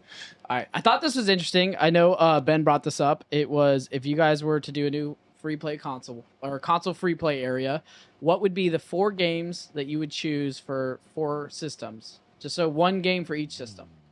And One game per system? Yeah. What so system? If you were to add it, it has to be different between you guys. But what would you add for a person to enjoy and be able to check out and play? And that would be your free play game to play. Okay. What were the Throw a systems? console. NES. It was NES, SNES. Do one at a time. NES. Okay. One. Then SNES would have been the other one. Okay. I'm just kind of going the easier ones right now. And then GameCube and PS2. GameCube. Or you could say N64. There's 5. But really the cartridge systems. Okay. Teenage Mutant Ninja Turtles 2 Okay. for NES. For NES. Super Nintendo, Donkey Kong Country 2. GameCube, Double Dash. PS2, use it as like a holder to set on top of other important consoles that matter. Dude, that fat PS2 would smash it, dude. No way. Ooh, yeah. Yeah, that's a good paperweight, the PS2. It's my favorite one. Since you chose the easy way with GameCube, the other guys have to figure out. I mean, I think know, you guys, right? That was gonna be. What did you choose for GameCube? Double Dash. Double Dash. Double Dash. Kirby's Air Ride. I mean, Melee is the second option, but Kirby's Air Ride's a great choice. All right, NES. Do NES. Okay, NES for me. Yes. I'm gonna say Super Sprint because Wow. that game is like the easiest pick up and play, and I'm really good at it, and And you're good at it. and it's just fun. Yeah. Riquito? NES. For the NES console. RC Pro Am with the 4-player controller. Whoa. That's a good answer. Is that the Japanese version? Ooh, that's a No, good RC one. Pro Am. Is that 2? It's 4 players. It's great. You could play 4 players With- on with regular the- RC Pro Am. Yeah, with the 4 score. I don't think you can. Are you sure? Or is, am I thinking I don't arcade? remember. I've never tried. I've only ever tried But with 2 it would players. still be RC Pro Am even if it was only 2 players. Okay. Christo? I had a Looking at your list. cheat sheets, bro. No, I had a list. I was like, give me an NES game. No, I have NES. Double Dragon 2. And you actually did a video recently, and you were kind of saying how Double Dragon 2 was not that it was not that good. But that actually to me is one of my favorite games ever, and I feel like you can pick it up. And, I do love it. Don't get me wrong. Yeah, but you were kind of like, I think you said you liked 3 better, but Double Dragon 2 I really love. I feel like you can pick that one up and play that one. So you like Double Dragon? I do. Oh, okay. Oh, come on, Chris. You walked into the Double Dragon, these nuts across your face, Joe. You gotta finish Do it. it, Do it. Ben is just so wise. He's like, so you like Double Dragon? I was waiting for you to chime in. I was going to let you try to drop it. Ah. All right, Ben, what about you, Super Nintendo? I mean, Street Fighter, bros. Come on. But it's the championship edition. 'cause Okay. That's the OG. Yeah? Take that out and replace it with this Ultimate Mortal Kombat. Oh. That's one way to get people not to show up. I said Donkey Kong Country, too. I know that's what Ricky probably would have picked, though. I would have, but for like, I think for like playing out, I always want to think of like if you're at the expo, you want to have 2-player games. So I'd probably go Killer Instinct. That is such a good answer. You took my answer, I took yours. pretty much swapped answers. What was the next one? It was N64? is GameCube. Did Chris do a Super Or Nintendo? N64 is fine. Ultimate Mortal Okay, Kombat. okay. What was GameCube, Chris? I was going to say Pikmin. I love Pikmin. Pikmin. Why would you do that to our audience? Oh my God, Pikmin. How do you know? I'm surprised you don't like Pikmin. Yeah, It is wait, so Can you have good. more than one player? Dude. I think on Pikmin 2 you can play 2 people. One person can play like Oliver, and then But one. that's like a slow developing game. I'm talking about like You gotta put time into that No, one, you don't can you? just play a level. Like, dude, you guys have never played Pikmin. Of course I played it. I played for like 10 It's minutes. so good. I played it for a little bit. I Couldn't- played it as long as anyone should. Oh my God. Kind of boring, Pikmin man. is so good. kind of therapeutic game. Like, Olimar is also the worst character in Smash Bros. I've never played Smash. That's not even So a wait, game, that was your so- pick for GameCube? What was your pick for GameCube? I'm gonna say Kirby's Air Ride because Okay. you could Oh, land them that's a together. Great one. Yeah. That was perfect. Good. Alien Hominid. Ooh, that's a hard good game, one. though. That's a good one. Great That's game. a great That game. would keep people there because that's hard. And then what'd you say, PS2? Yeah, or N64. Definitely, Wait, let's go is- N64. Yeah, let's go on 64. Nobody cares about PlayStation. I get so much heat from this one guy in the comment who keeps getting mad at me because I ranked the Dreamcast higher. And I was like, yeah, man, what's it like to know I'm right? What's it like to have a voice here? No, I get what you're saying, though, but I'm just way rather. It's all preference anyway. Right? N64. 007. Nice. Even with the janky controls, I feel like there's just too much nostalgia to pass it up. Okay. Ricky? I wanted to say Mario Kart, but I think I'm going to go with Star Fox. I know you would. Pokemon Stadium, dude. That'd be a fun. It would be great. That would be great, too. That's a good call, Curtis. Blast Corps. It's one of my favorite N64 games. That's great. Okay. I wouldn't play any of these, but He's a hater at N64. I did. You know what I played, which was a Tetrasphere, which is a horrible game. Have you ever played Tetrasphere? Oh, I put that out there. Difficult, That's what you actually. have to put out there. that was a terrible game. That was so bad. So why do you I want to would give put that to that the out people? there? And I'd be like, here, play this. Try to play this game. I put it out there to let challenge? people try to figure that game out. That is the most challenging game. Have you guys ever played it? Anybody? Yeah, it's decent at best. It took me forever just to understand what you were Yeah, doing. it's a sphere, like a and you 3D have to like sphere. break the things Yeah. apart. Remember we played it at so Retro World? annoying. I was Yeah, like, yeah. this is the worst game ever. But it was a cool experience to be able to play those 10 different games on different systems. Yeah, it was like part of like a game challenge. What if you could only have one console at the expo? Ooh.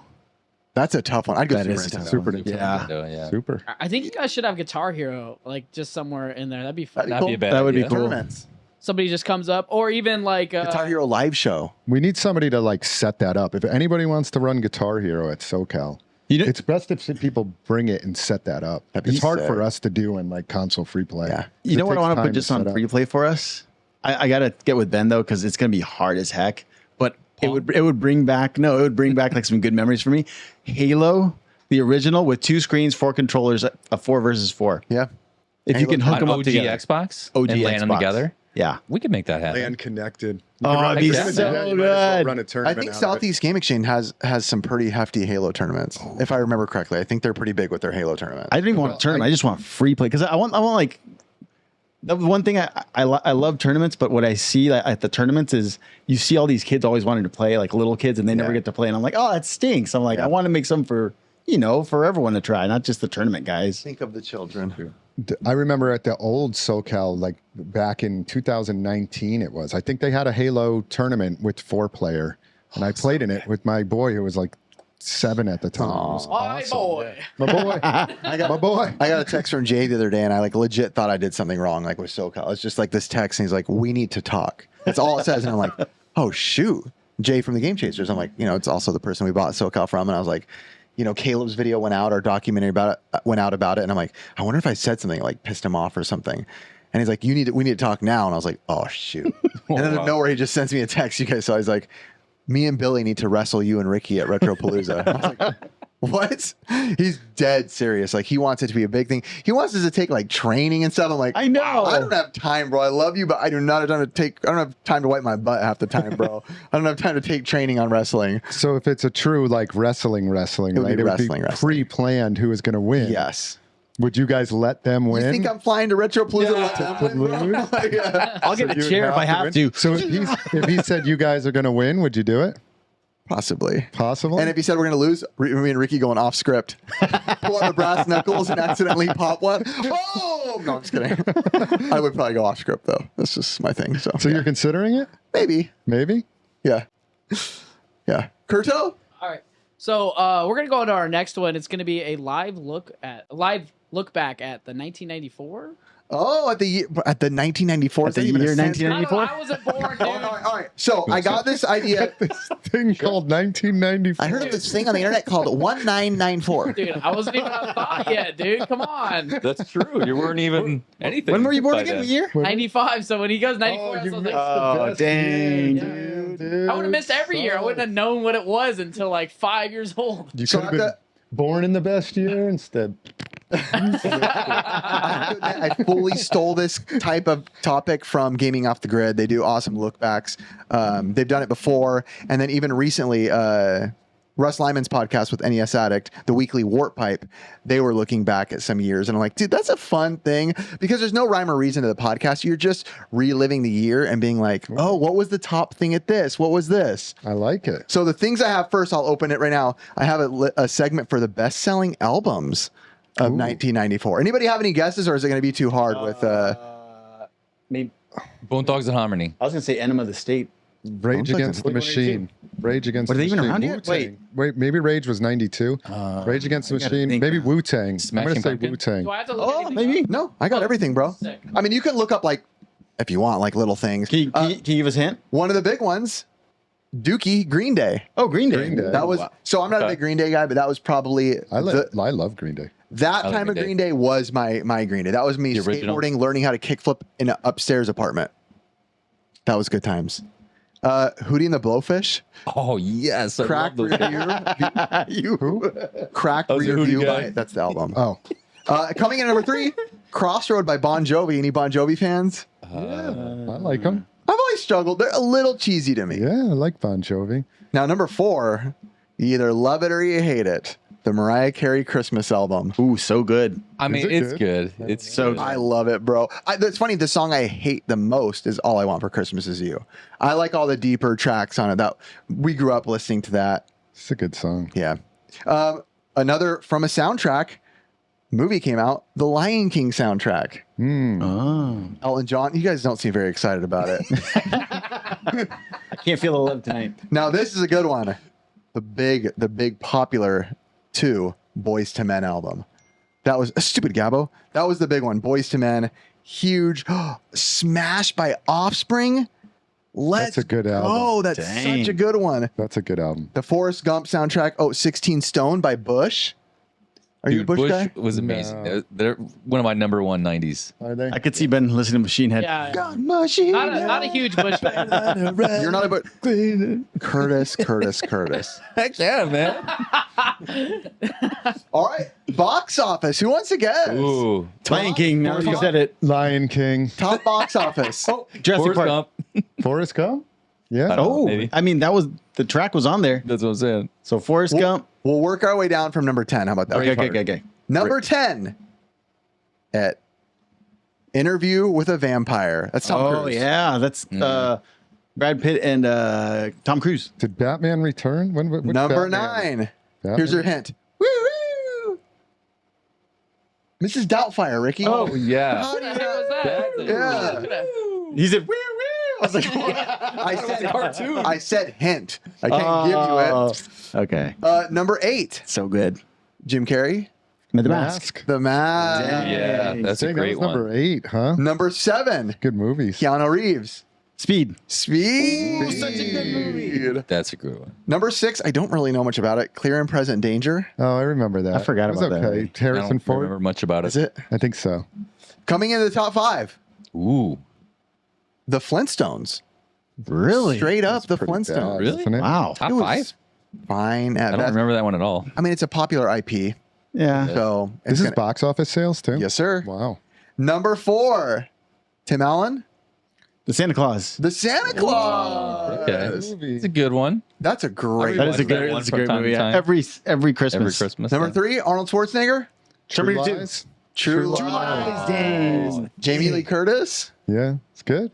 Number 2, Forrest Gump. Dang. That was not number 1. So it's got to be Lion King. Lion King's number Number Yeah, one. you're 1 right, is you're right. Lion Yeah. King. Yeah, Wow. 1 and 2. What's the best Lion movie of King. those? Oh, Cool Runnings for sure.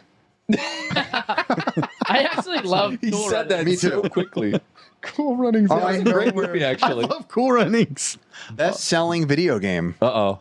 Oh, Super man. Mario Brothers. Oh, it's gonna be like Mortal Kombat mean, or I something think like that. 94 is Super- the launch of the Super Nintendo, isn't it? No, Super I think that Mario. was It's got to be Super Mario World. that was 92, wasn't it? Yeah. I think it's 94. You sure? Nobody guesses? It's a pretty obvious Donkey one. Kong Country. Donkey Kong Country, number 1 selling game of the year. There's other notables on here. It doesn't tell me which ones were like. I'm just going back of how old I was and what grade I was in. Same. If I look back at like what's available in 94, there's a lot. But as I'm reading through, like there's not many super big standouts. Animaniacs, Balls, literally. Barkley, Shut Up and Jam. How'd that become a game? Beavis and Butthead. Balls, dude, I have that game right there. CIB, it's for over Mikey. there for Mikey. Bomberman on Game Boy. Wow, actually, as I'm looking, Cadillacs and dinosaurs. Dinosaurs. NES was like still around, but at the Yeah, end, that's right? what I was watching the other day. Was the last games released in 1994? That was the last year of the NES. Castlevania Bloodlines, actually. That's on there. Dang. That's a heater. Clockwork Knight. Rescue Rangers 2 on NES. Contra Hardcore. Ooh. I would argue that's top 2 NES games or Contra games. It's hard. It's hard, but I think it's beatable hard. It's great that it's like completely different. Ricky, here's one for you that came out that year. Cruisin' USA. Dang. You like it? Yeah, I love Cruising USA. Love Cruisin' USA. We're gonna crash. That's I used to have the steering wheel in my room. Like, yeah, that's great. Aladdin. That's It's a a good game. fantastic Sega Genesis version or Super Nintendo version. I think the Sega Genesis was better because you had a sword or something, wasn't it? No, am I Everybody wrong says on that? It is. That's true. You're Yeah. correct. But I never argued that it made it a better game. I always thought it was. All right. What was the number 1 toy in 1994? Tickle Me Elmo. Nope. Furby. Nope. Come on. Someone's going to guess it. Tamagotchi. Nope. Oh, that's Pokemon. a good guess. Nope. Pokemon. I'm not going to give up. I'm not going to give it until somebody answers it. You guys can guess it. It's pretty easy. Pokemon. Was, Kenner, like Kenner 98. action figures, something Kenner? No. Street Sharks. Stretch Armstrong. TMNT figures? Nope. No. I mean, it's a banger of toys. Do we like it? Yes. Do I collect it? What's that Schwarzenegger No. doll? Okay. Turbo Man. Yeah. Turbo Man. Spawn. Put it this way: every time you watch like the toys that made us or this and that, this is always on there. He-Man? He-Man? No, it's not He-Man. That was the TMNT. 80s. Transformers. Barbie? Audience, Street Sharks. I already Street said it. Sharks. can you guess it before they do in the comments right now? I hope Let's it's not see. Beanie Hot Babies. Wheels. Nope. Oh. Beanie? No, that was Baby before. Hot Wheels. Wow, I'm surprised you guys aren't getting. We're that. just like naming I am all too. of I them. feel like I'm missing something. It's one of the most popular. I could give you My clues, Little but I give it Pony. away. Nope. It's one of the most popular toy lines. Star Wars. TV show as well. TV that was show. huge Okay. around Okay. this time. Okay. Barbie. Nope. Simpsons. Should I just give him a hit? G.I. Joe. Wow. Wow. You want me to say Not it? Turtles. Power Ghostbusters, Rangers. Was it a cartoon? Power Rangers. Oh my gosh. Wow. I wasn't even alive during this time. Curtis boys. Wood knows Power Rangers. Oh. Curtis with the $1 billion in sales, by the way. Dang. Whoa. All right. That took a long time. Here's some fun facts about 1994. The most popular baby names. Any guesses? Kurto. Any guesses? Curtis Aurelius. Everybody gets one guess. Most Dylan. popular names. Nope. Dylan. Dang. Most popular names. Everybody gets one guess. Sam. Nope. Sean. Nope. John. Jessica and Michael. Michael. Michael. A lot of Michaels. Now, this was the first online purchase ever. Was in 1994. It was a pizza. It was a pizza. Wow. For Bitcoin, no? I was actually thinking of the Bitcoin thing, but Is that what it was? yeah, somebody bought a pizza for like 10,000 Bitcoin. It was like 30. One pizza. Yeah, You think that took place in 94? Yeah. not Bitcoin, but the internet. The internet, Thing. yeah. Yeah. I love internet. Internet, eh? The interneting of the That shorts. interweb, eh? What? I feel like 94 is late for internet purchase. I actually think it's kind of early I think that's about When right. was Amazon launched? 94? with the books or like actual other stuff. Online Amazon? I'm looking this up, guys. I want to say 99? early 2000s. Was I it remember early playing 2000s? Doom on the 99? computer like in 92, 93. So, and I don't think it was really. I don't remember internet was buying on. Did your high schools have internet and then like the library or whatever? No, we still had the Max, the old school. It was didn't just have internet? download and play. There was Yeah, no that's what it was. internet Or a physical game like connectivity. floppy. Curtis, look up when Amazon came out. Maybe 99, I feel like. Yeah, 94. Look up when did 2000 maybe? Amazon come out. So are you associating the beginning of the internet with Amazon then, or No. Purchasing just- 95. 95. Dang. wow? So it went from one purchase to exploding. Well, actually, was Amazon? They just started off selling books in the beginning. It wasn't like full on shopping. But it went from like no purchases to him at least creating like the first site, I think, where you could just buy a lot of different things. Well, just books then, but it quickly evolved. Yeah, it was only a couple years, I believe, until it turned into like buying others things. Read it, Curtis. Amazon and eBay both started in 95. Best year ever. Dang. eBay Dude. was in 90, eBay was 95 The- too. That's Dude, that my, right there. dude, my That- eBay that, account that is from doomed 98, us all, including Curtis. How many resellers were born that year? right? Oh my Also, gosh, it it was is like the birth. Dude, of I the was on reseller. eBay shopping when I had to go to the bank and get like some credit certificate. What do they call that? Oh, a money order. Yeah. It was before like online credit card transactions. That was me starting off on eBay. I wonder how much. I know Amazon is worth a crap ton, but is eBay even like remotely close to what it's worth It's publicly traded, and I own some stock of it, but it is like in eBay? tenth. Yeah, eBay. It's like a tenth of Amazon's value. Because I wanna say Amazon it's like- creates products and software. eBay is just Well, they- transactional, really. Yeah. And Amazon competes with all its sellers and sells its own products now, and they have warehouses. Like It's a whole eBay different is just system. a website. yeah. Yeah. Interesting. I mean, I want to say like eBay is still like a couple hundred, if not $1 billion, versus Amazon is like trillions of dollars of value now. It's just that they appeal to the customer. Like you get it like that day, the next day, or the day after that. But like it's instant. What day is it? It's not that day. You know, this I day, actually- but This another day, day? not that day, but that day. I actually bought some Amazon stock in 2015. I still have it. Dang. 2015. Oh, you made a lot of money off. I did. Unless Might you wanna sell it now. $10 on it. I'm keeping it for a while. Ben's low. Bake it in the oven. Bake it in the oven. Dang. Dang. You put it in the storage unit. I'm only saying. Amazon stock. I'm only saying that because he sold some of his stock like this year. paper I'm like, stock. oh, you know what that means? Yeah, the Soros. He sold a lot of his stock, which means usually when the big guys sell their stock, it means there's something coming. So they're gonna sell it and try to buy it back when it's cheap. Interesting. It was 19. So eBay was 1995. So we're in the wrong year now. But it was amazing when eBay came out because I remember like I was always collecting things and like looking in price guides, and then all of a sudden it was just boom. You could look online and be like, oh my gosh, that's what it's worth. That's when everything And you went could up. see it selling and everything. It was like such a change when that happened. Dude, yard sales before eBay were amazing. feel No one could look up. Nobody knew the value of anything. You didn't know. You were just like shooting in Just the like dark. $1. No, Yeah, you're like, I I would don't know. say the more accessibility. Curtis, you weren't You weren't even born. No, Seriously. no, I was. No, I was opinion born on when this. eBay was introduced. But Yeah, I'm saying but- like they didn't have No, the access. what's to your birthday? July 16th. Huh? What's I your know. birthday? Before that, March. Liar. No, I am. So you were 2 months old. 4 days before yours. So you're I recall when I was 2 months old, we were going No. to yard 3 sales. months old. No, but I mean, you got to think about it. I think the more accessibility of people getting technology in their hands to be able to access this information is what screwed everybody. They're not going to Yes. go to their computer at their True. garage sale and be like, "Burp, burp, burp, burp, burp." True.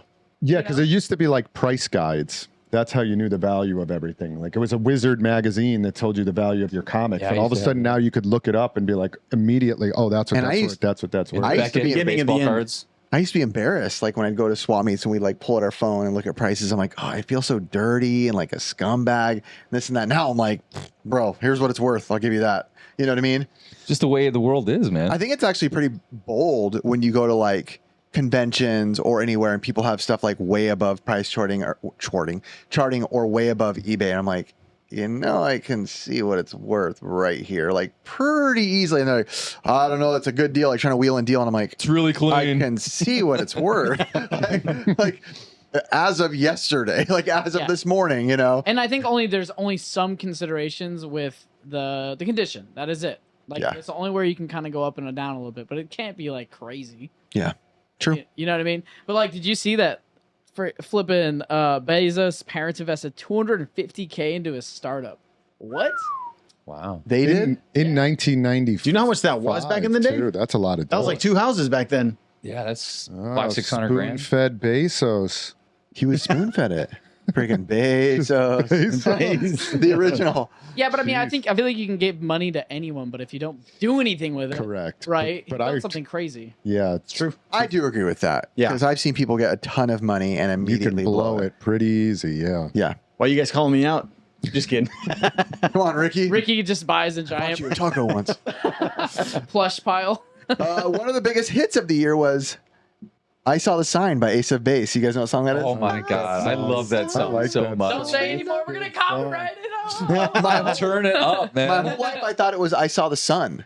My whole life until like 6 months ago when I started running to it. And I'm like, what the heck? What the Johnson is saying? I Saw the Sign. I don't like it near as much. I don't know what it means exactly, but it's a great song. Neither do I. Did you know in 1994 there was a sports strike and the Major League Baseball went on a strike leading to the cancellation of the World Series? I kind of actually remember that a little bit. Crap, I never knew that. Yeah, I don't follow baseball. I don't remember it, but I remember like years later. I'm like, it was World canceled Series that year.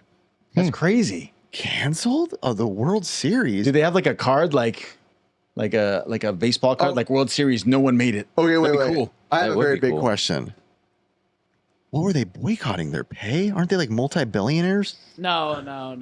I'm sticking up for these. I got to give it to baseball. He's though. the baseball guy. Yeah, because baseball, it's different than other sports because these dudes are like looking 8 it up. months long. Like they're constantly playing games, not like basketball or football. Okay, Yeah, but you don't get injured in a baseball game. Bowl wiener. I mean, I like that, Ben.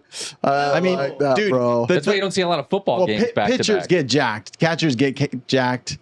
Okay, so you're paying 162 games. Yeah, a ton of games. A year, and then you also have to go through multiple levels of baseball just to get to the major leagues. Yep. Football, it's college, professional. So now they have alternate leagues like AFL, UFL, CFL. And So what were they boycotting? Because even in 1994, the average salary for a baseball player was $1.2 million. I think it was pay. You're saying it wasn't pay, Curtis? I'm not saying that. I'm saying that like in general, there's probably a discrepancy among most players. Just because it's an average doesn't mean that like one person isn't getting more. Like Yeah, but that's fair. there's literally one player in the league right now getting paid $100 million. Is he the best player? Huh? Aaron Is Judge? he the best one? Otani. Otani. Oh, Yeah, I was gonna say Otani. Is he the best Literally, player? his contract is $1 billion. Is he the best player? I would say he's probably the best player in the league. There you go. That's the discrepancy that happens. I'm a huge believer, though, and if you pull more people, you get paid more. Yeah. Which is the same thing. I know people don't like this topic with sports and things. There's a reason certain people get paid more. There's a reason men's Dude, money's basketball- about leverage, man. I mean, Yeah, if you're the yeah, best if no guy, one's watching, you should you're be not making getting- the most money. Exactly. And just if they can pay him $100 million a year, just think how much money that franchise is actually making. take into right. consideration what Yeah. that's actually doing Bringing for them. in. Yeah. But I also think that like that's where it comes into the discrepancy to workers, right? You're like getting paid like crap or getting treated like crap, and you don't have the Who's getting paid like crap? other players. There's literally 9 other people on the field. There's 20, How much are they getting paid? Huh? Well, on average, that year is 1.2 million, but I don't think that was the case between all players. Okay, so they're getting paid half of that, $500,000 to play baseball. I wouldn't say. Isn't that a dream? No, because there was probably a league minimum. You'd have to go through When the all whole your thing. buddies are making at least the double thing than about you, baseball, too, is you can feel get cut bad, at I any guess. I don't time. know. it's like, So what are you saying, Curtis? The baseball players should be paid more, or their wealth should be distributed? Or No, what is I'm your- not saying like there's this socialism effect. No, I'm saying that there was probably some unfair treatment within the league at that time, right? Where it was like there was discrepancies between multiple levels, right? I can't say in all detail what I would know, right? Because that's like whatever they broke down. But Hey, it actually tells you the breakdown of what each position typically got paid. Outfielders typically $1 million, shortstops typically 859. The lowest was relief pitchers around 500. So is that today's money or This was back in the day. 94's money? yeah, for money. Okay. Oh, it's still pretty good pay. that's really good. I'm just a firm believer, and you should get paid more if you do more, if you bring more eyes to the game, if you're, if you're a special name, you just like if you try to bring a certain guest to SoCal, I can't argue that the backup actor for this guy should get 50 grand when you're getting the star. They're going to want 100 grand. That's just how it goes. You're going to bring more eyes and sell more tickets. That's right. Yeah, but I think there's more Capitalism, complexities to baby. that. I think there's more complexities to that. But I just have always been a fan of if I'm working my butt off and doing this and that, I should get more money. And then if the guy over the corner picking his nose doing nothing, that guy shouldn't get paid the Because same. you're a very hard worker. That's just how life. True. I believe agree. in pure capitalism too. Yeah. Especially as an entrepreneur. Yeah, actually, It's pure capitalism as it gets. Yep. You make only what you earn and work for. And you have all the risk. When I was knocking Jeff Bezos, maybe he got 250 grand startup capital. So look at him what, now. turn that into trillions of dollars. Give that 250 grand to 99.9% of the 100%. people, and they couldn't do the same I thing. would argue even more. Yeah, I don't think I could do that. I mean, he still had a great idea and took off with it. So, Yep. Execution is huge. yeah, no, I love pure capitalism. Yep. I All I get was it. saying, they were probably working for better conditions. That was it. It sounds like you want socialistic No, baseball. no, okay, no. dude. I don't have your beliefs. It's okay. Well, guys, O.J. Simpson. oh shit! Oh, did he murder somebody that year? that was the Bronco. That was that was the chase. That's what it's. I remember that, was great actually. he became How a many murderer. viewers watched O.J. Simpson's low-speed chase? We all did. Everybody did. Everybody did. 1.6 million. It was Was like that- 9/11. Everybody tuned in for that. So was the court case on TV in 1994? It just says fun facts about 94, and this is one of them that 95 million Oh my viewers gosh. watched that chase. I remembered I was so mad when that thing was on. I was at your house. You were? Oh, I no. mean- no, I was for the court. I was for like, the court, I was. Oh, the court, yeah. it was like the world stopped for that. Yeah, it was it did. crazy. Everybody was watching that. Yeah. Now But keep looking in- back, why? Yeah. Well, I mean, at the time, OJ Simpson he was like the Michael Jordan of football at the time. or even like the LeBron James or the Steph Curry, like of our times. He's the Al Bundy of back in the day. Oh no, Oh, I love Al Bundy. Al Bundy as the that's a quarterback. terrible comparison. Al Bundy's the best. by But the he way. was such a big sports star, and then like when all that went down, it was pretty like crazy. Probably because Yeah. he was a celebrity. Which celebrity? Yeah. And all of a sudden, he's getting chased by And the everybody cops. in the world knew he got away with murder. Like Yeah. even him and his lawyers. Like, yep, we did it. glove didn't fit. Yeah, I watched the whole thing, but they were like telling him like, don't like actually try to put it on. Oh, yeah, it's leather, so you can. Well, It's, didn't they make him put like a white glove and then try to put it on? I was like, that's never going to go on. that's Michael I Jackson. don't remember the specifics. Oh, no. And last fun fact: the premiere of Friends, Wow, that was the beginning? the beginning of Friends. Dang. That didn't start in the 80s. Friends is pretty good. It was. That was great, dude. Friends is pretty good. Friends is pretty legendary. Yeah. I was like cheesy. I don't know. I'm surprised I actually liked it because at that time I was like, what? But it's so good. You can't like not like I it. don't even know if I liked it initially at the time. I think I liked it like after high school, like 2003, 2004 is when I started to be like, well, Yeah. I like this show. And then our wives started watching it. Yep. Yeah, because I would have been in high school and I don't think I was watching it then. It would have been pretty uncool to be like, oh, yeah, did you guys watch Friends Did you today? see what Monica did yesterday? It was such a gas. But you're right. Afterwards, maybe it was like in college or even after college. It was like, oh man, this show's so good. So It was good. I think it's a Yeah. perfect cast. And that was our look at 1994. I enjoyed that. Wait, Seinfeld didn't come out that year? I don't know. It wasn't on my fun fact list. I think Seinfeld was earlier, maybe. Oh, I was still learning to swim. pretty much. Links are in the description, all that jazz. You know what to do. This is YouTube. It's been on for years. You know what to do at this point. Thanks for watching. Thanks for listening. Thanks for being here. Ricky's Mexican. Chris is white. Ben's super white. And Curtis is weird.